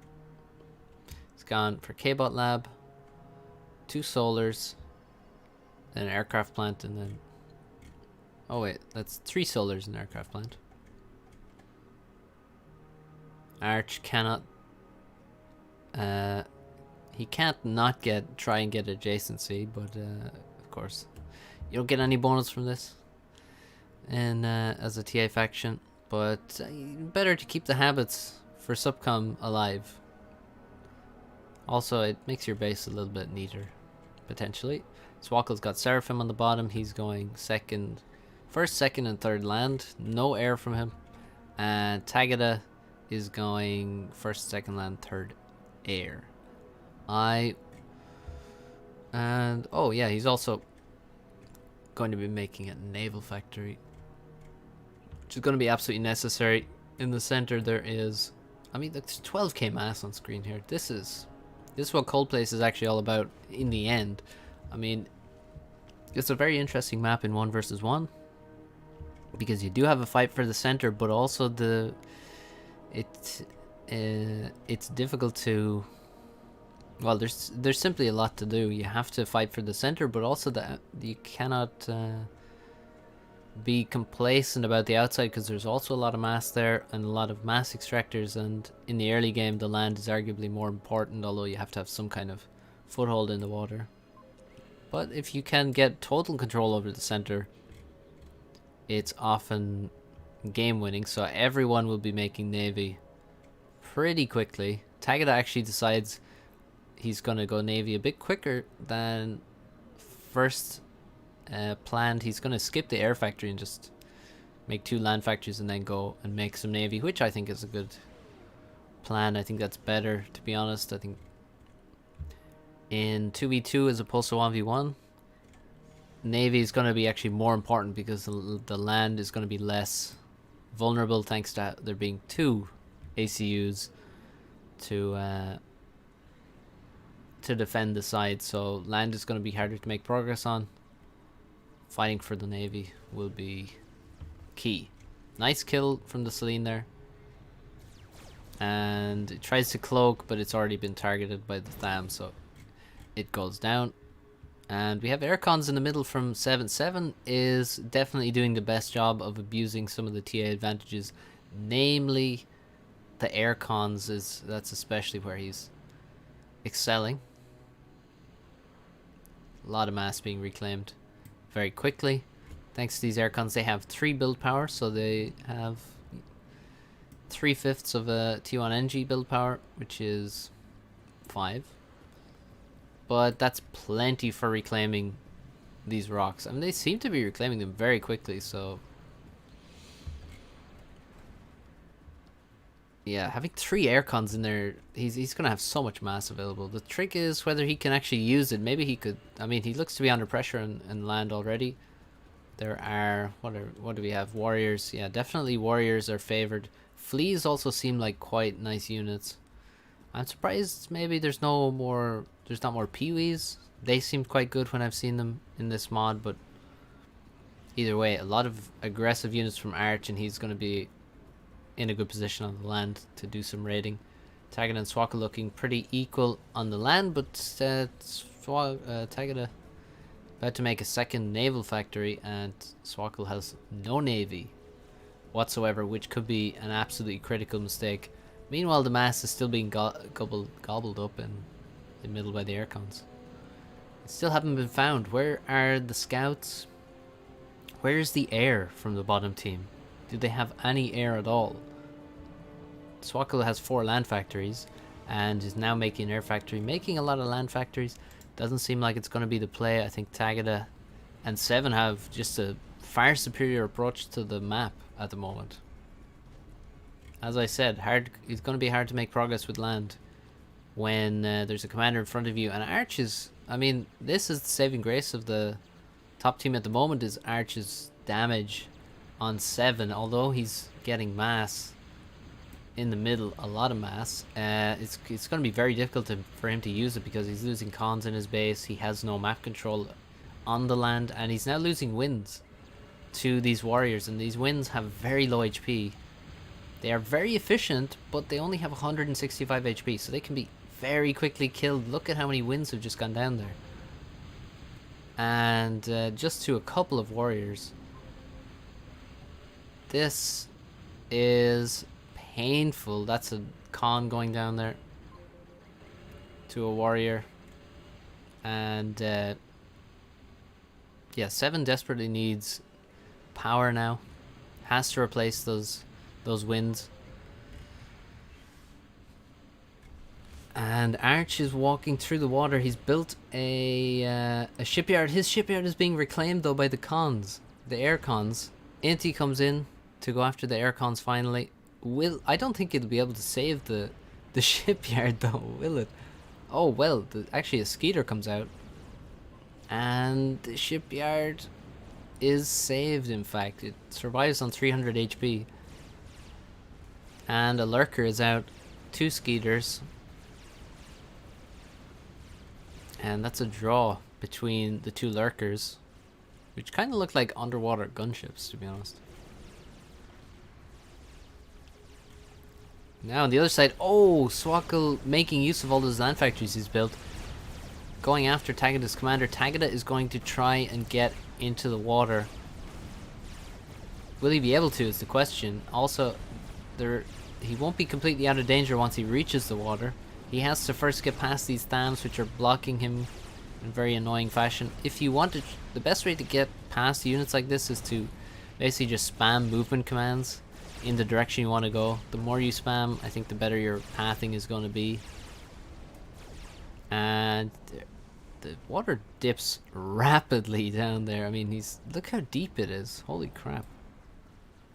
Yeah, he's way down there, and he's still relatively healthy, so looks to be doing okay. He's got multiple frigates out.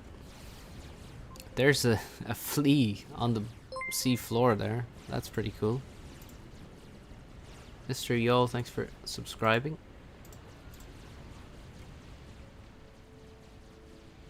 Is there T2 air? I don't think there is any T2 air at the moment. Don't think they can really afford T2 air at this point. I mean, Swkoll is building a lot of land. He's gonna... Well, Tagada too is building a lot of land now. He hasn't added any more naval factories. He's got a lot of land units. And he's moving in after Swkoll's come. Nice overcharge coming in. Noticed Tagada's air factory was not constructing. Actually, now I can see that it is in the distance. But look at all those SAMs he's got. Beginning to surround the commander.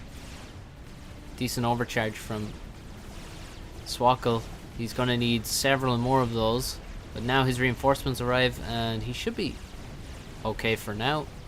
Now, doesn't want to keep pressing forward because he'll feed veterancy to Tagada. He's done enough to save his ACU, so...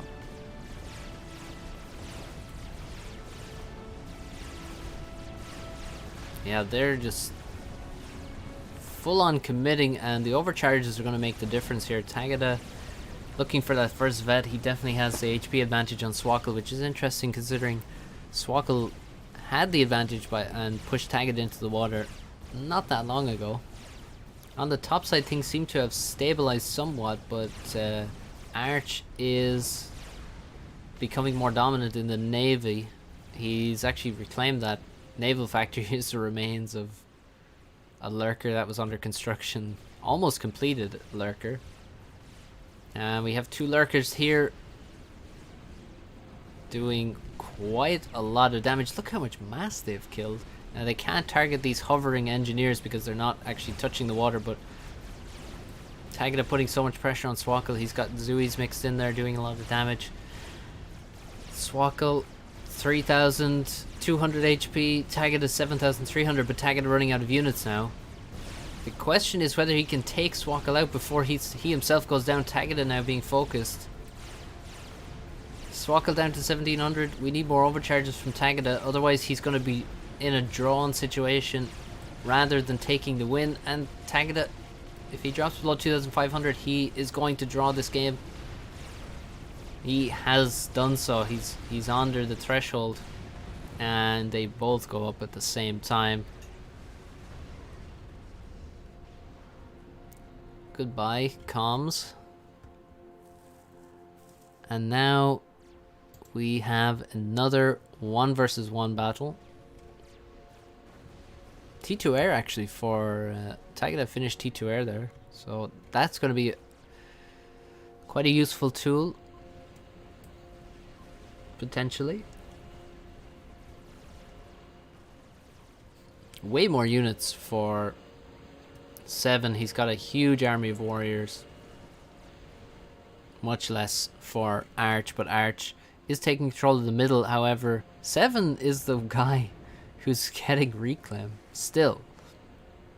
That is ridiculous, but he is actually getting the reclaim. We have Khan ships, which have a lot of build power. 9 build power. That's 50% more than regular cons and 3 times as much as air cons. So those things, I mean, they're a bit overpowered for reclaiming these rocks. You can see most of the time they're actually not reclaiming, they're choosing the next rock to reclaim. So they're not great really for reclaim, but certainly better than nothing. And Se7ven walks forward. He's got a lot of HP, but he's going to lose quite a bit of it to these warriors if he's not careful. He needs to get his units involved, and he can run over this army. He is being focused down heavily, and if he loses too much HP here, he's going to become very vulnerable. Once again, TA don't have upgrades on the commander. They don't have shields that they can build, so if he loses HP, he may become very vulnerable to potential snipe, and there are thunders coming. Air looks to be pretty good for Arch at the moment, although we'll see how long that lasts. How much build power for the hover NGs? You mean the Se7ven guys? They have 5. All T1 Supreme Commander NGs have 5 build power. The regular NGs. Aircons have 3. And the regular cons have 6. There they go, heading towards the water, I guess. Oh god, the land units. There is a light laser tower with a wall defending it. You can see the wall's doing a lot. The Dragon's Tooth actually has a lot of HP, and the laser tower is defending pretty well versus the warriors, but how long can it last? Well, maybe it can last a long time, because the Dragon's Teeth... Well, actually, you can't see there's no health bar for the Dragon's Teeth, which is weird. But they're still quite healthy. And the laser tower is getting a lot of value. If we had another one of these, I think this army would be demolished. But now the laser tower taking a lot more damage. It may eventually go down here after getting 14 kills.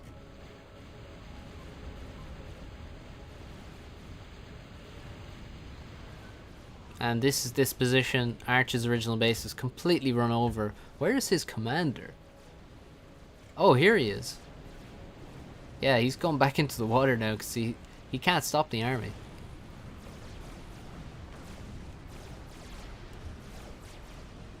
Too many Thams, Zooies, and air fight. Oh, the power of these fighters is unreal.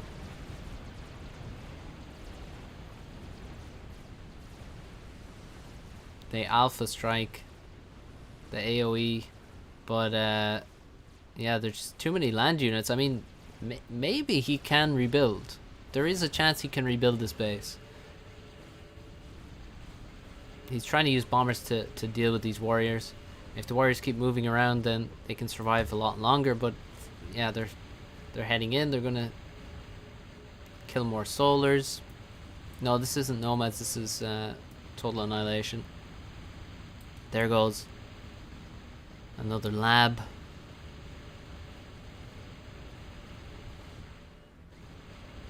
Another factory. Yeah, the entire base is going to be cleaned up now. There's just too many warriors here, although several of them are dying, but there's just too many warriors. Oh, the bombers. The bombers have found the ACU. Oh no. And we have some Se7ven bombers.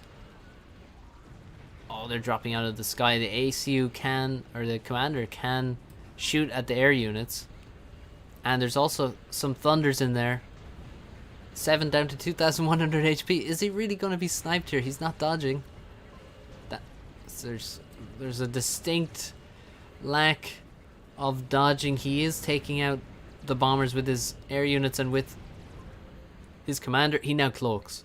And he's moving. This is extremely expensive, but it seems to be working. He's minus 875 power.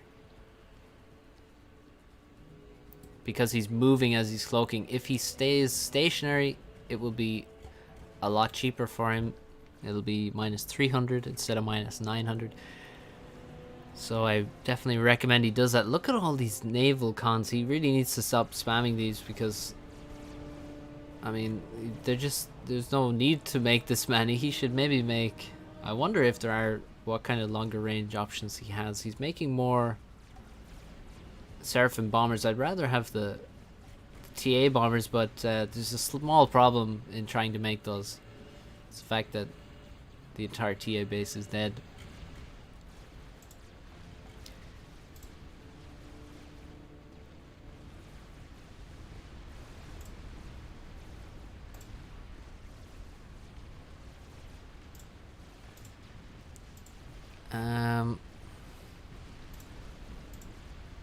Okay. Can he find the comm? Well, that's a lot of anti-air here. A lot of Jethros. Freedom Fighters. Ia Athas. Don't think I've ever said that name. And that's a dead base. Goodbye. The bombers are moving around from all directions. Bombers here. Bombers here, but yeah, 3-2-1 bombers, not exactly the strongest snipe attempt. And nothing dropped there. Nothing even dropped. Now, the last approach. Perhaps you can see what is next.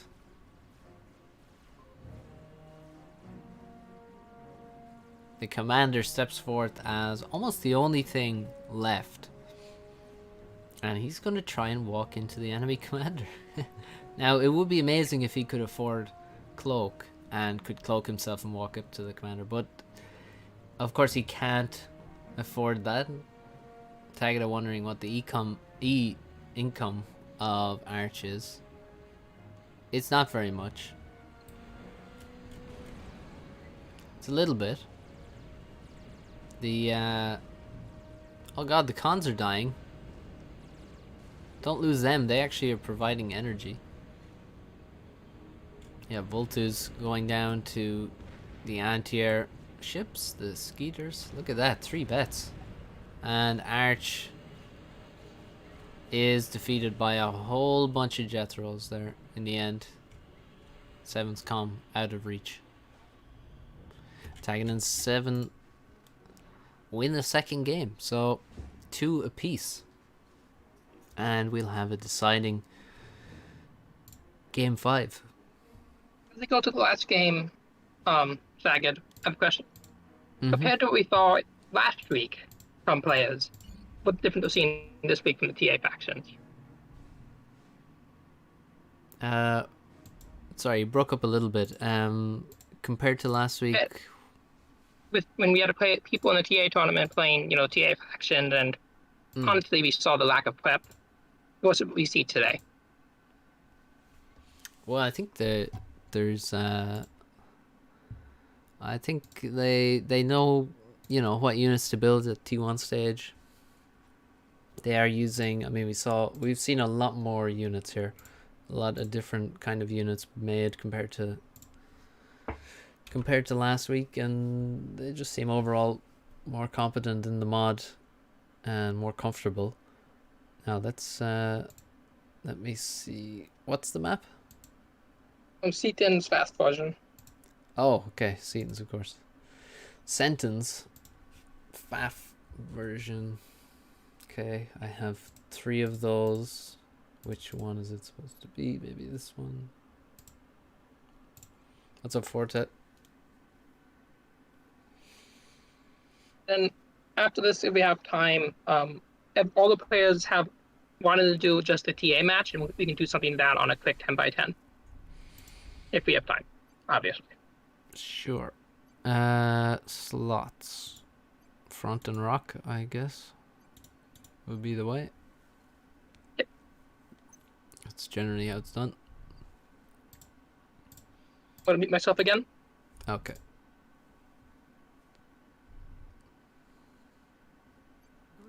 I think I have the right version of this map. I'm just gonna look in the map vault quickly.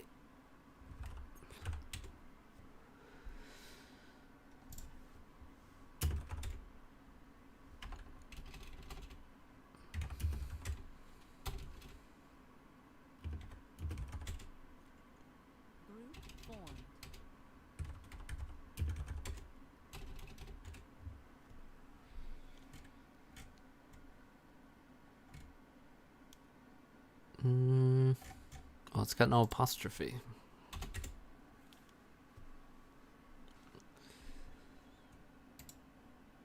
Yes, this is the right version. Have I played this mod? I have not very much, but I have played it a little bit. Usually I'm casting these matches rather than playing.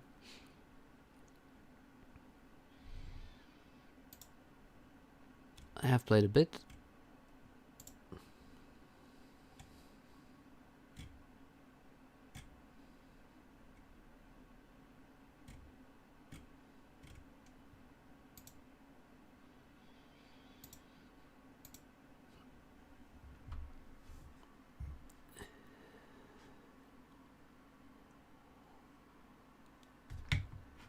Oh.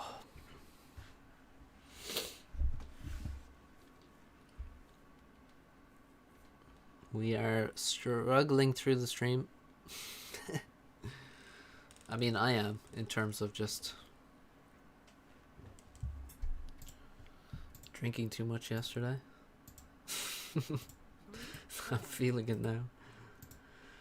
Now apparently there's some more drama on the forums, but we will leave that aside for now. Our players are here. How weird is it to play after years of FAF? I don't know. I mean, it's interesting to play with new units that, you know, units that fire differently, units that work differently. Having air cons is always, I mean, you know, being able to build, you know, really good drones from your air factory is pretty sweet. These kind of things are fun and enjoyable. It's obviously different, and yeah, also the D-gun is a lot of fun. So it's not too weird. I mean, I think for a strong player, it's not that weird to play with new units because you can actually see what units are strong pretty quickly just after using them for a short while. So it's kind of fun to see and start judging units, and because you don't really know how good things are until you see them kill something else.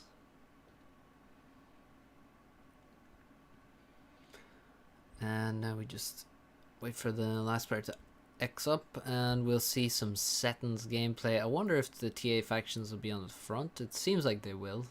Seems like Swkoll and Tagada are usually Supreme Commander players. They take subcom factions, and Se7ven and Arch are playing a lot of TA. So I assume it'll be the same. I think I definitely would rather have the TA faction up front. Again, the gun. We could easily see both ACUs go to middle. Oh well, we definitely see them go to middle for the reclaim, but we could easily see them just blow each other up with D-gun, which would be fun to watch.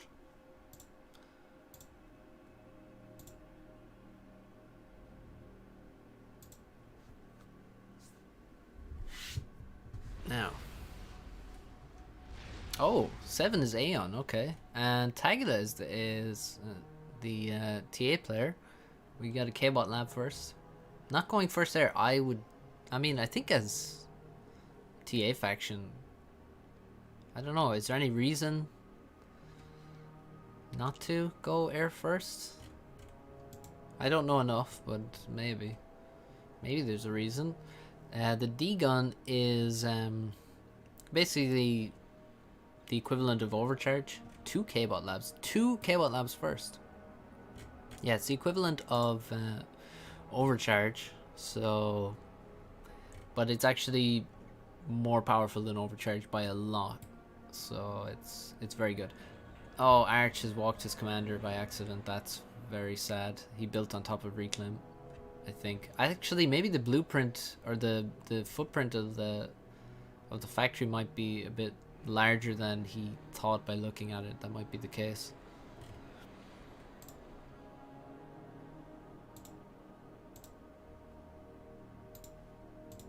What's TA? TA is Total Annihilation, the game to which Supreme Commander is a spiritual successor.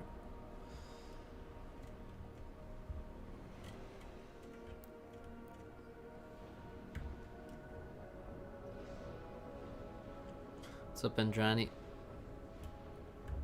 Okay, so we got Aeon in middle versus Core. And Swkoll is UEF here, and he's gone for a bomber very quickly. He's going to attack Se7ven, and this is it's a very common idea to quickly bomb the mid player from the rock position in 2 versus 2. Also, you know, even in a 4v4, bombing the mid player is a classic strategy. Often it can end in the mid player just control K after they lose all of their engineers in their base. Se7ven has gone for double factory first, which is very risky because you really have to manage your eco properly. You have to manage all of these engineers that are reclaiming. Core. Yeah, that's Core. That's a Core comm with the pink mini skirt. Absolutely fabulous. I hear a bomber bombing. There is already an anti-air out, but that's not going to stop this bomber from getting 2 engineer kills. A dodge might, but there is no dodge forthcoming, and the bomber manages to evade its demise for now. Gets away from the anti-air and will head towards Tagada's engineers. Tagada building solars now. And he's about to lose a con by the looks of it. Oh, the con auto dodges. I love the auto dodge. When you just dodge by accident. And the bomber goes down to a freedom fighter. There's also a bomber now from Tagada. This is a thunder. Now we can see what kind of damage it does. Oof. There goes an Engie, and the solar that was under construction is also destroyed. He comes around for another pass, and he's going to get another Engie. Yes, another con goes down, and another solar. Now, unfortunately, he can't bomb these air cons. So what will he bomb next? He's going for a mass extractor, metal extractor. He's going to get it too. Is this played live? Yes, this is live. We are in the game as these players are playing it. What's up, Belkazon? Now we see the air cons coming. And winds being built. He does not have Arch's beautiful grid by the looks of it to use, but oh, the bomber's still alive. Where's the air? Actually, he's bombing the air factory to deny units being built out of it. That's an air con that's under attack.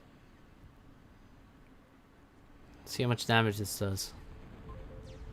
Yeah, it does 400 damage. That's a lot of damage for a bomber. Swkoll's struggling for power. He's got a couple of air factories. He's not getting the tree reclaim at the moment, which is a problem. Total Annihilation is a game from the 90s. It's an old game. This is a mod that adds the units from TA to this game, to this very moddable game. Look at the D-gun, Arch knows. Now he needs to just keep firing. Don't leave. Stay around and D-gun forever. Se7ven has lost 3,500 HP there, and the D-guns will keep coming from the mini-skirted commander. 1,000 damage for D-gun shot on a commander, but no units from Arch really. He is expanding nicely with the air cons. Look at Tagada using the air cons. Yeah, the subcon players must be in love with these air cons. They're so nice. You know, UEF bomber does a little bit less. I'm sure it doesn't quite do 400, or at least it's not supposed to. Now, if it does, that's probably a mistake. Oh, both players from the top team are building proxies. One lowly subcon player has to drop engineers. The Chad TA Arch can simply send aircons. Does it cost more to D-gun? No, it costs less. in fact. And the D-gun is more powerful because, again, the TA commanders do not have upgrades. So they, in the end, they will lose out to Supreme Commander ACUs.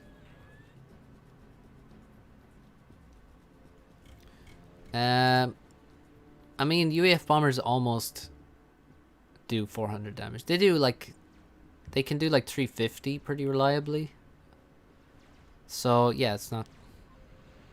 It's. I don't think it's a bad thing that the bombers are good. I have no problem with it whatsoever. I quite like them. Yes, yes. Arch is wearing a pink skirt. Flying NGs, this sounds OP. I think they are very good. I think they're definitely very useful and fun. Arch is taking loads of the map because he has access to these. But Tagada, look at Tagada's score. He's so far ahead. And I think I can see why, really. Look at the lack of trees. He's done so much tree reclaiming that I think that's really boosted his score heavily. Now, if he doesn't keep getting the reclaim, then I'm sure he's going to stall because he doesn't really have that many wins at the moment. He doesn't have many, and he has a lot of air factories. So we'll probably see Tech 2 Air soon. He's got a lot of aircraft plants at the moment. He has a shipyard. Beautiful aircons expanding over here now. Looks like there was an enemy aircon here trying to get a light laser tower from Arch, but it was denied by a freedom fighter. And Tagada's capturing mexes on the other side. Oh no, reclaiming mexes, in fact.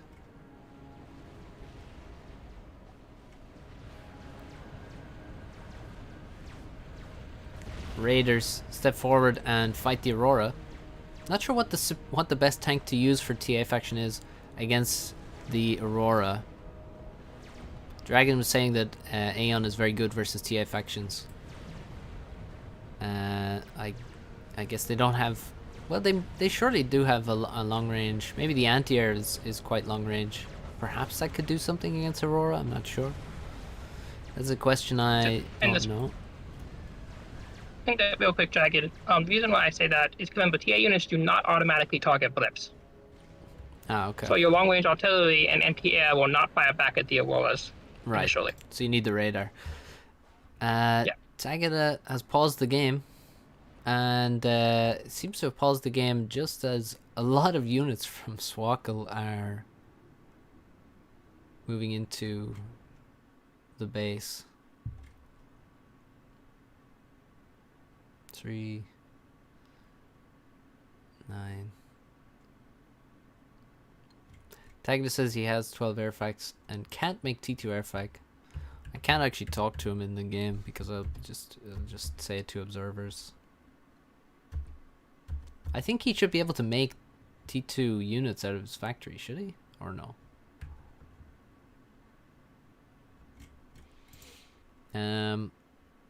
I think Dragon, you're gonna have to PM him or something. I'm not sure exactly.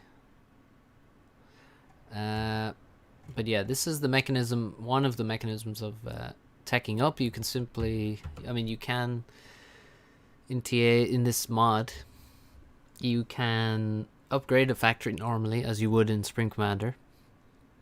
However, you can also get access to higher technology by simply having more lower tech factories. So if you have 12 Tech 1 factories, you can actually build a Tech 2 factory. If you have, what is it, 3 Tech 2 factories or maybe 6? I keep forgetting. You have a certain number of Tech 2 factories, you can make Tech 3 units then. So 6, sure. So yeah, it looks like this has been sorted.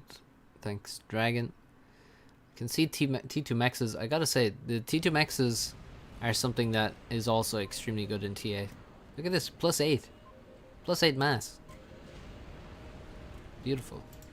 Is SCTA modded SC FAF or just plain SC? This is a mod for FAF.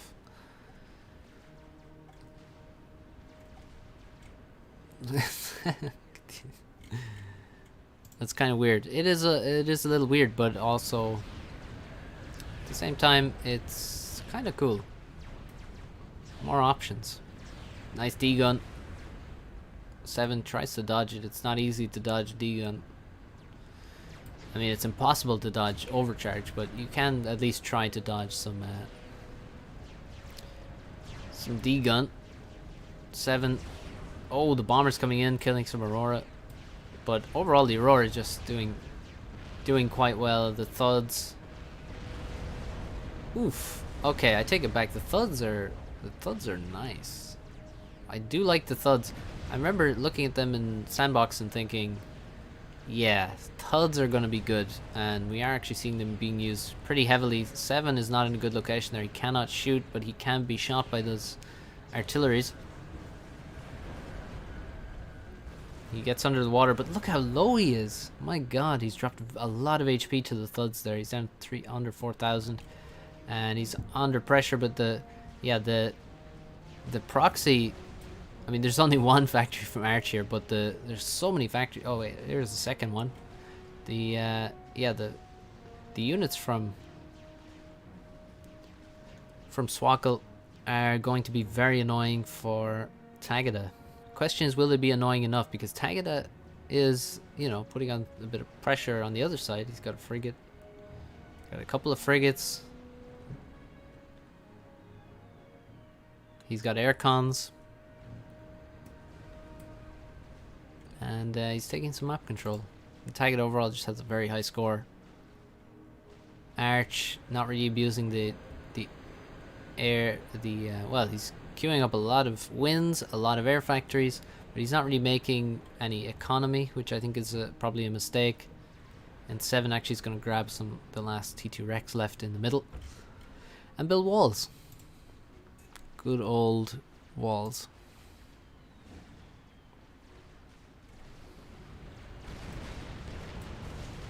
That's a lot of thunders. They just wiped out an entire army there, but they are being shot down.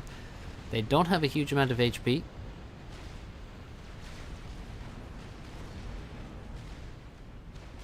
And God, these bombers are doing a lot of damage. But the anti-air will be able to take out a lot of them. Oh, the anti-air now being focused. It's down to 67, and it gets taken out. Not before it gets maybe 6 kills there. Several bombers still remaining. And Tech 2 air is up, and a fusion reactor just completed for Tagada. That's a Tech 2 Pigeon.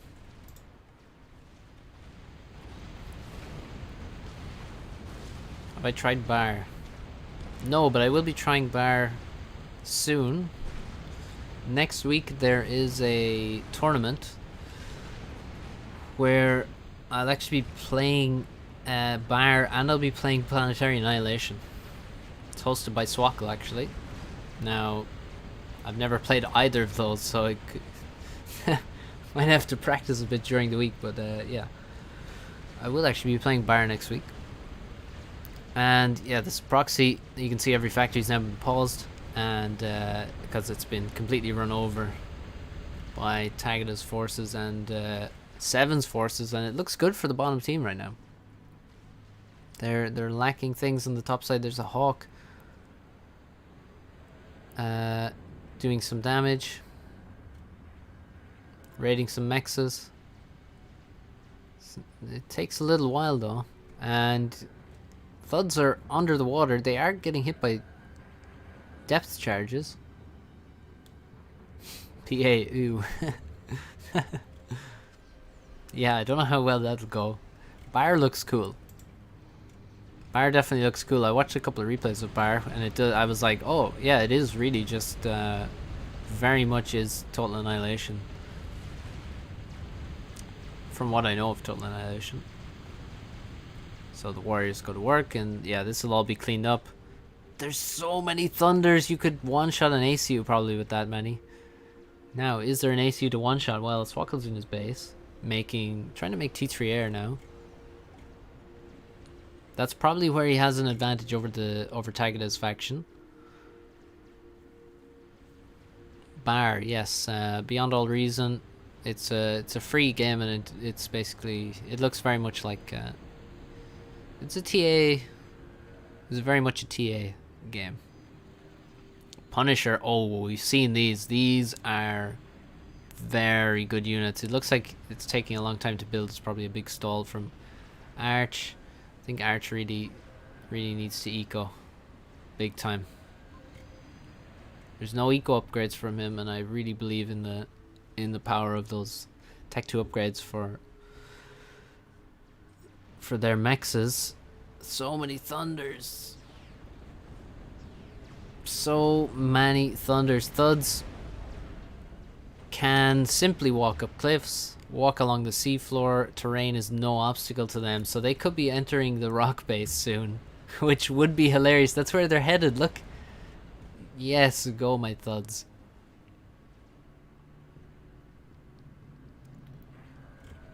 Yes, Punisher is a core unit. I only know this because I know that Arch has core. If you'd asked me that information I would not have known. So Punisher, it's quite far back, but look at the range on this thing. I think it's too far back though. He should have placed one a lot further forward. It's quite expensive. You don't want to place it out of range of things. And yeah, look, here we can see the thuds just walking up the terrain. They don't care, but they are walking up in the wrong place because they're running into Auroras now. But here they come. They've made landfall in Tagada's base. Uh-oh. Now they're quite slow and quickly killed, but let's see how much damage they can do before they're inevitably taken out. The winds will die very quickly. Again, low HP. But there is T2 power for Tagada, so it won't be catastrophic. He actually has a lot of T2 power. He may be losing some mass extractors though. What's up, Mike? Welcome. Oh yeah, he's losing quite a few mexes. The thuds have just rocked up from the water and gone to work on this base. It is disappearing, and yeah, there's no reclaim being left by the dead mass extractors. Factories going down. The bombers though coming in, and also maybe some reclaim from the bit of reclaim from the aircons. The thuds go up onto the mountain where they're a bit harder to hit and shoot down. Oh, the ACU arrives and the comm comes and fires the lasers. And that's them taken care of. Oh wait, there's two more. So all the core mexes will go down. Tagada's rebuilding with a Tech 2 aircon.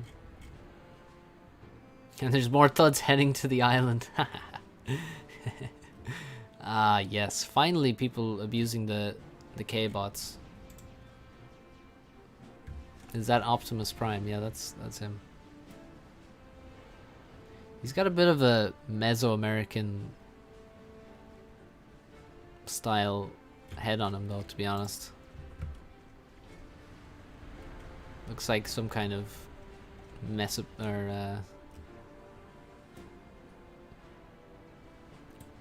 Aztec god or something. Mayan or something. TA units do have their multi-terrain ability. As you can see, these K-bots are walking on the seafloor, and they will be able to, well, they actually did walk up here and ran into a light laser rotor.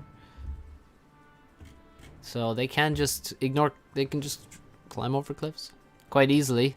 So T2 Navy though from Swkoll, he's got a cruiser, he's got a shield, he's got a T3 PGen, he's got T3 air, he's making a strap bomber. And Tagada is struggling to regain his base. He's got a lot of mexes to replace. He's got a lot of T2 PGens. He's queuing up a million more, and he's building a lot of seaplane platforms. That's the highest tech air available to him. There's another fusion reactor.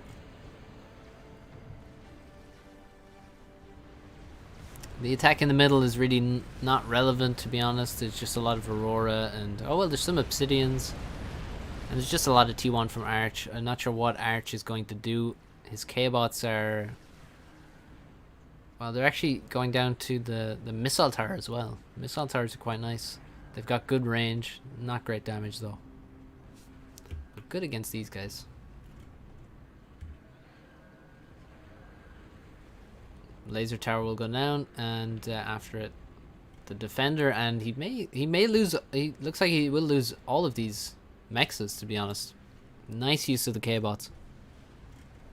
More shipyards planned, and Strat arrives, kills the T2 mechs from Se7ven. Now, what will be next? T2, the fusion reactors. I'm sure. Look at how many fusion reactors there are from Tagada. His units are very hungry for power. There goes 3 of them in one fell swoop. And the anti-air from the Strat also shoots the air cons. Doesn't do much damage though. But now, yeah, a lot of Hawks. Should deny another drop. That's only 1 fusion reactor killed with that last bomb. And the Strat goes down. And deposits a nice bit of reclaim. Se7ven with tons of T2 eco, by the way. But he is late with his TMD. Ouch. He's very late. That's a dead mechs. Dead mechs. This mechs was killed by a Strat bomber. Finally, the TMD arrives. He may need a second one. And it's just going to be more cruisers from Swkoll, and perhaps a lot more air, I guess.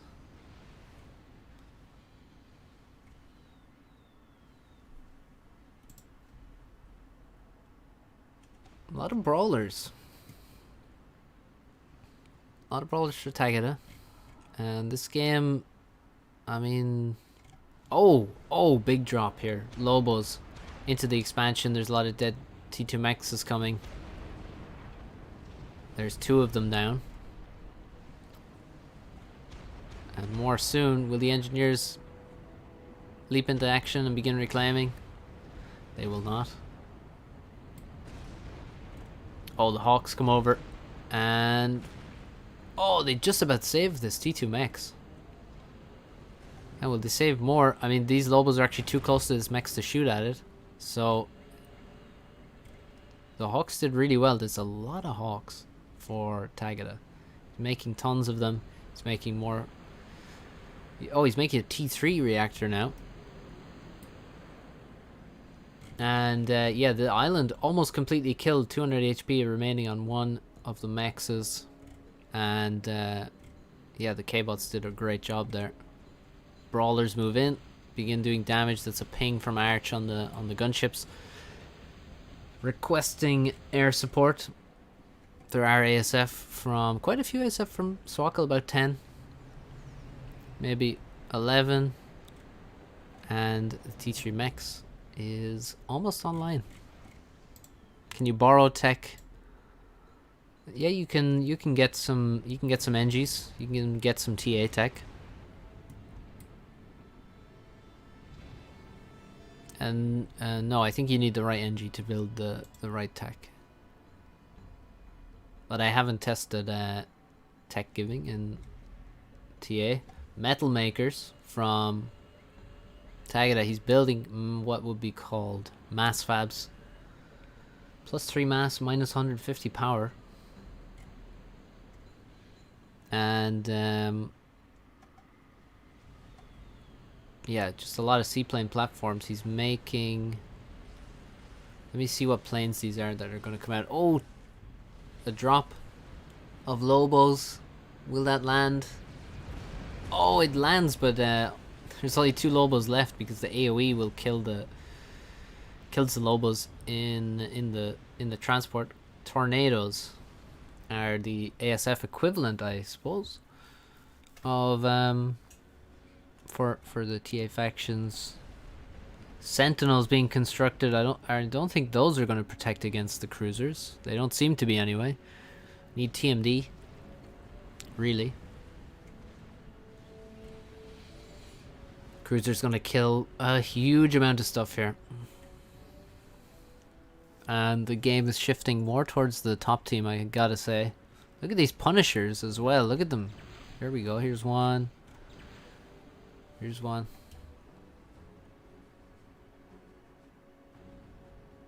Boom. And yeah, these frigates just sitting here are under a barrage of Punisher fire. And I especially like this one. Very nice placement. And it just has taken out a frigate there. Very, very accurate unit. It does not seem to miss at all. It does, however, seem to... Well, it's relatively expensive power-wise, to be honest. So, distinct lack of factories for Arch. I'm not sure where all his factories are. He's just... I guess he's just Punisher creeping. And look at this! Oh god, the Obsidians are just standing there taking it. They're getting wiped. Jesus. Oh my god. Yes, get the Punisher creep going. That is a turret. It is not a unit. It's also missile defense here. And neutron tactical nuke launchers. There's 2 of them. And one has just been launched. Towards Tagada's main base. Right here. Next to fusion reactors. He hasn't aimed for the Tech 3 fusions. So that's a bit of a misplay. He could have attacked here, surely. And hit seaplane platforms. But, yeah, there goes some stuff here. Fusion reactors under attack. And, okay, in the end, yeah. The mexas go down. I hear an air fight. Oh, Tagada's going for... Or, Tagada looks... He's going to crush this air fight. Oh god, the ASF. Oh my god, the ASF just got absolutely roasted by the Hawks and the seaplanes. Another nuke launched, and this time into this location. I thought he launched there before, and then it landed in the wrong place? Did it? Or maybe I'm wrong. Let's see where this one lands. It should land right here. I thought the previous one was here, but I guess I just saw the next one that was queued up. It did seem to miss slightly, to be honest. I gotta be honest. And yeah, he's trying to build anti-missile defense. I think TMD does defend against that kind of nuke. I know I was told whether it does or not, but I've forgotten in the short period of time. What's up, Farms? Why are you here not reading the forums? I will read the forums after this show match is complete. I've heard there are interesting things happening there. Yes, TMD does defend against those tactical nukes. Same as with Billy's.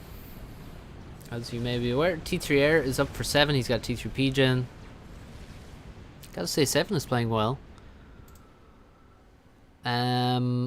What mod is this? This is SCTA, Total Annihilation. That's a Continental, by the way. Total Annihilation, T3 Navy for Swkoll. This is the 5th game of a best of 5 show match. This is gonna be the last one. I really am feeling pretty ill at the moment. Nomads, not quite Nomads, Matt. Not quite. Older than Nomads.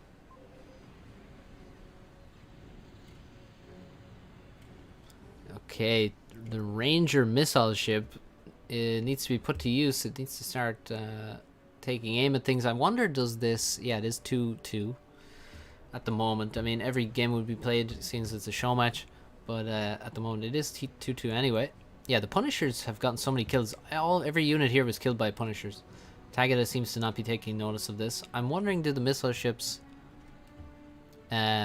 outrange Punishers. I mean, not if they go this close to the shore.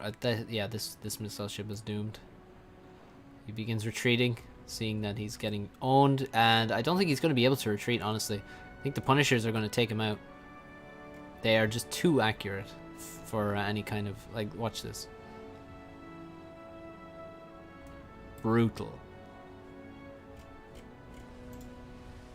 Punishers seem to be quite beastly, and yeah, he's just creeping forward with the plasma batteries. Oof. I think these things are going to crush the entire base. There's T2 artillery now, but is that going to be enough? I don't think it has as much range as the Punisher.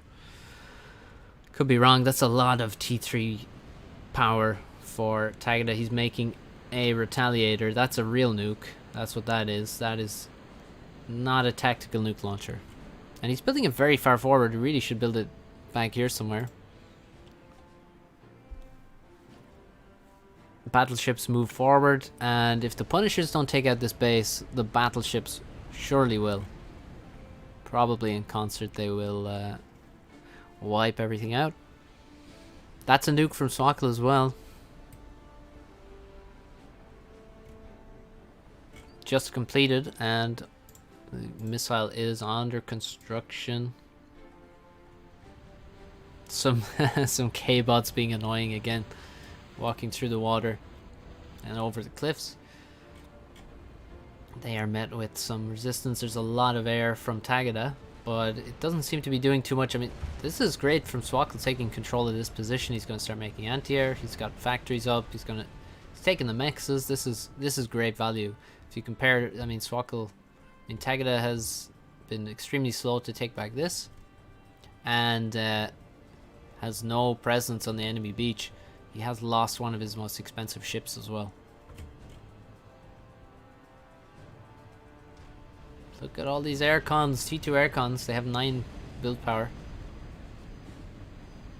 Look at all those Punishers. My god. Oh, the Aeon Arty is firing back though, and there's no shields to defend these Punishers. So the artillery will be very effective. But look at this, he's lost his HQ, he's losing his base now. The artillery needs to be targeted manually by the Punishers. Or maybe just the shields. There's T3 shields here, that's very expensive. Se7ven does not have any upgrade on his commander either. If he had some T2 or T3, that would be very helpful in this scenario. Punisher shells hit the shields now. Actually, you know what? He could snipe the commander with Punishers. I guarantee he could just target the commander and kill him if he doesn't get under shields. Oh, continental drop of artillery, and it's under attack now. The shield's still up. He needs to drop. That's way too ambitious. Could have dropped a long time before this. Oh, but he did just kill a load of aircons though. I mean, it's not exactly a 1-for-1 trade, not even close, but at least he killed something. But you know, fucking Continental's very expensive. Okay, the anti-missile system is halfway to completing its first missile. Retaliator is not very close to building a missile just yet. The nuke from Swkoll still ongoing. He's also making SMD, loading SMD at the moment.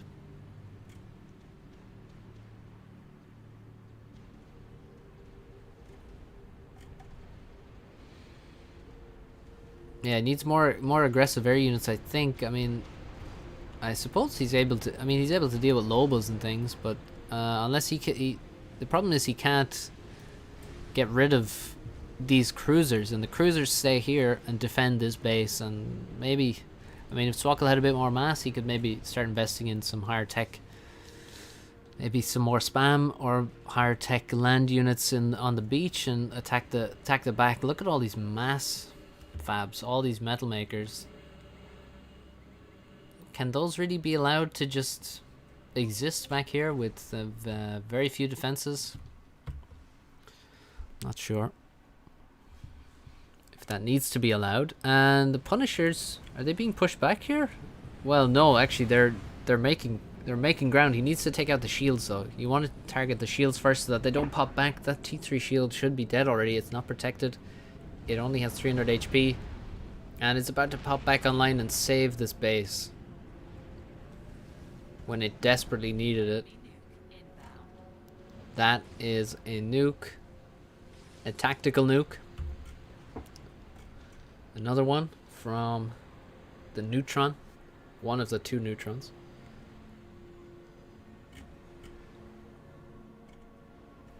That is a TMD, and that's another TMD.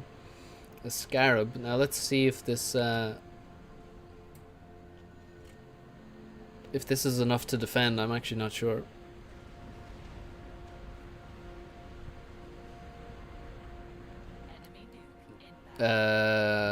That seemed like there was a lot of fire from Scarabs, and the nuke did not get shot down. Maybe there wasn't enough Scarabs. There was only 2 there, and one of them was not in range a lot of the time. So I'm not sure exactly. That's a lot of T2 aircons from Arch. What is he doing with those? What's the plan? Oh, nuke into the base. There's TMD, but good luck using A on TMD to defend that one of those nukes. The shield does defend a lot of stuff, though. Aeon shield's pretty strong.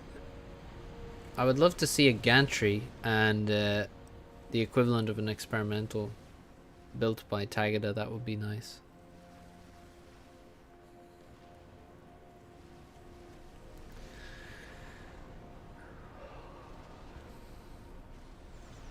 Nuke is almost finished. The real nuke almost finished for Swkoll. He's loaded his SMD.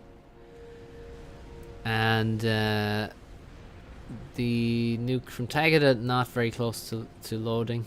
I'm not sure if it just takes longer to load or if he's stalling. I'm not sure what the problem is there, but his anti-nuke is almost loaded. Se7ven is not going to be able to defend for much longer. He's lost the forward artillery, he's lost its shield at P-gen. And yeah, I mean, there's a battleship. There's a lot of cruisers. There's Punishers. Put all those together and he's not going to be able to last. Oh, more tactical nuke launchers. That's what he's planning here. He's going to build a whole base in this position. Pretty good. I mean, yeah, Swkoll's staying very close by to try and defend. I don't know. It's very hard for me to know whether Tagada or Swkoll has air. I might lean towards Tagada.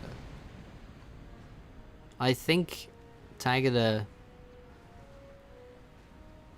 could win air, and I think he actually needs to, and he needs to do some drastic things to win this game, because right now he's just losing more and more of the map, and he doesn't really have much to do. Se7ven is getting stomped, and there's really no help at all from Tagada. I mean, Se7ven is getting absolutely crushed by Arch and Swkoll, and in the meantime I don't know what Tagada is achieving. I see scouts, I see spy planes, or Seahawks radar planes, but I don't see much else happening.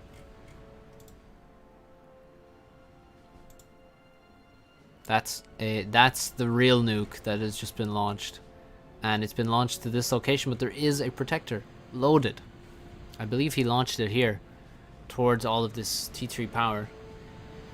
Again, none of these things have shields because there are no shields for TA. I mean, he could have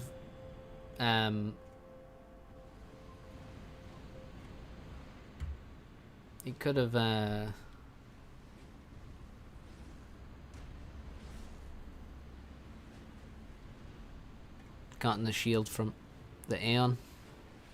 Yeah, Tagada said both SMDs shot one nuke, which is sad. Sad for Tagada. I mean, the game looks worse and worse. The Punishers are insanely good at defending versus Navy. I mean, I don't think the missile ships actually outrange them at all, so the Punishers will just pinpoint them and absolutely wreck them, no problem. There is stealth being used though. Mobile radar jammer. So maybe that could allow the missile ship to do something. Maybe. But it actually looks like that's a no. Se7ven's base is almost completely destroyed now. Some raiders are going to run in and finish things off. There's already aircons trying to reclaim, but they flew a bit too close to all of these SAMs, which will also go down shortly. And yeah, I mean, we could see nuke subs maybe, or Swkoll is just gonna can really just make eco right now, I'd say. Oh, the aircons look like they got destroyed over here. God damn it.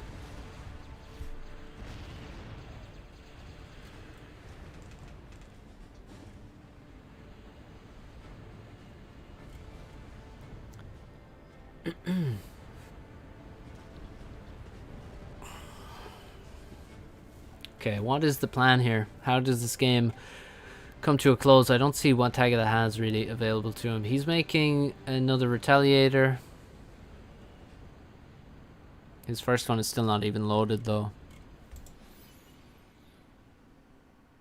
Core missile ship does outrange Guardians and Punishers. Okay.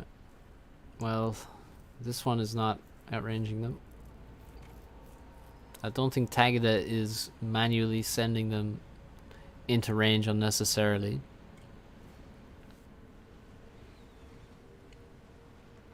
I think Punishers have more range than T2 artillery, by the way. But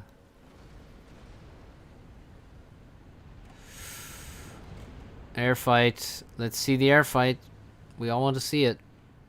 Go on, Swkoll. Don't use your cruisers. That's bad form if you use your cruisers. I want to see a proper airfight with no help. It's actually some ASF from Se7ven, a decent view.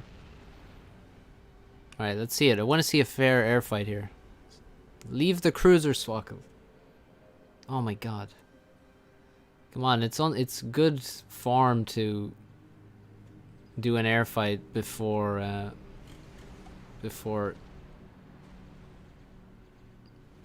you end the game.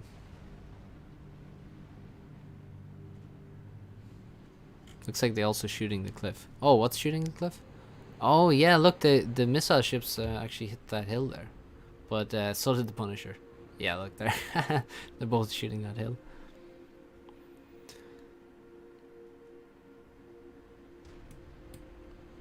Oh, T2R outranges Punisher. Okay. Well, I guess I'm totally wrong.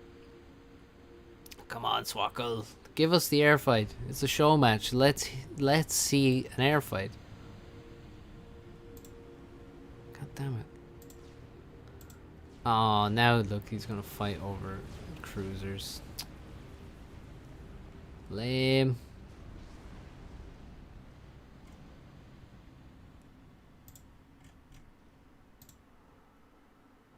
I'm gonna ping Swkoll.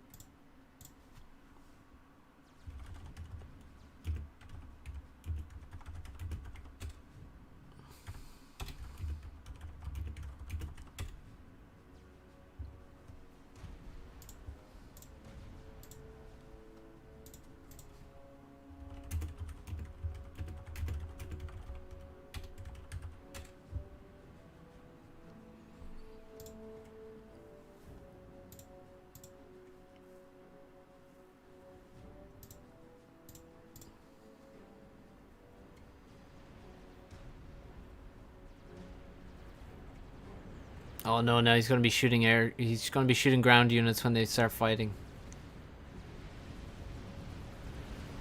Hopefully not. Oh.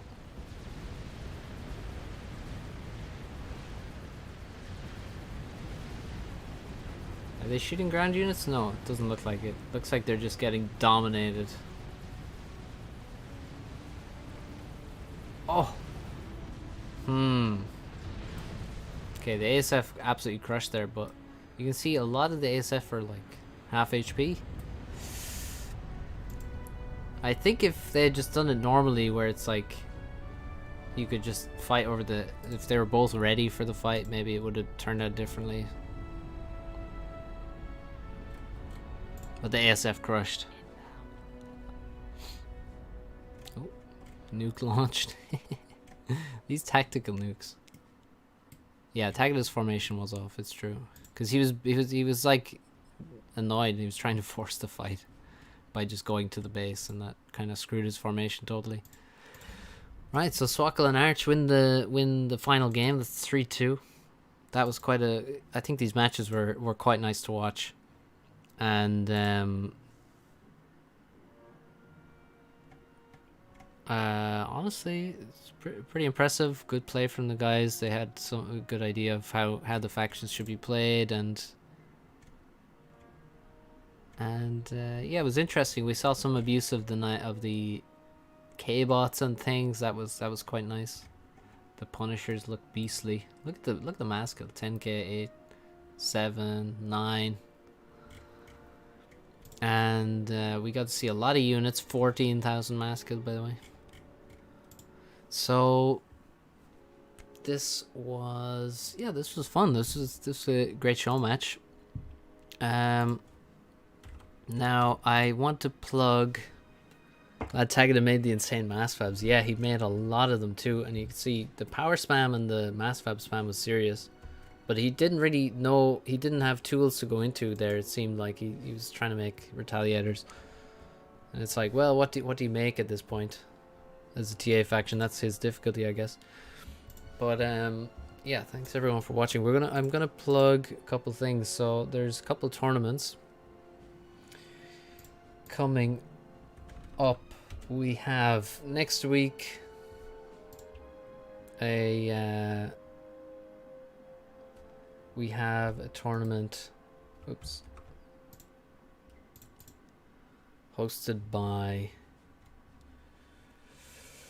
Swkoll, which is basically it's some kind of a three-way tournament. It's there'd be Beyond All Reason, FAF, and Planetary Annihilation, and people from each game will be playing the other games, so that should be very interesting. Hartzer is going to be playing that. I'll be playing in that, and Swkoll is hosting, and somebody else, the other FAF players, let me check here exactly. Orb and Willow's Duality will, oh yeah, the Duelist. Yeah, so a lot of people. So we'll be playing different games there. That should be interesting. Bar looks like quite a lot of fun, to be honest, with some cool movement mechanics. Also, next month we have a tournament hosted by Key Blue, Teammate and Me tournament, sponsored by Javi, with a $50 first place reward or prize. That will be on the 26th of June, 26th of next month at 2:30 GMT, hosted by Key Blue, sponsored by Javi. It's a 2v2 tournament.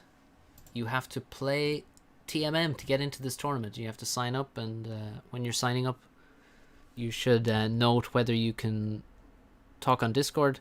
The highest rated players will be captains, so the top 8 rated players, I think, will be on TMM, will be captains, and they'll pick their teammate in sequence.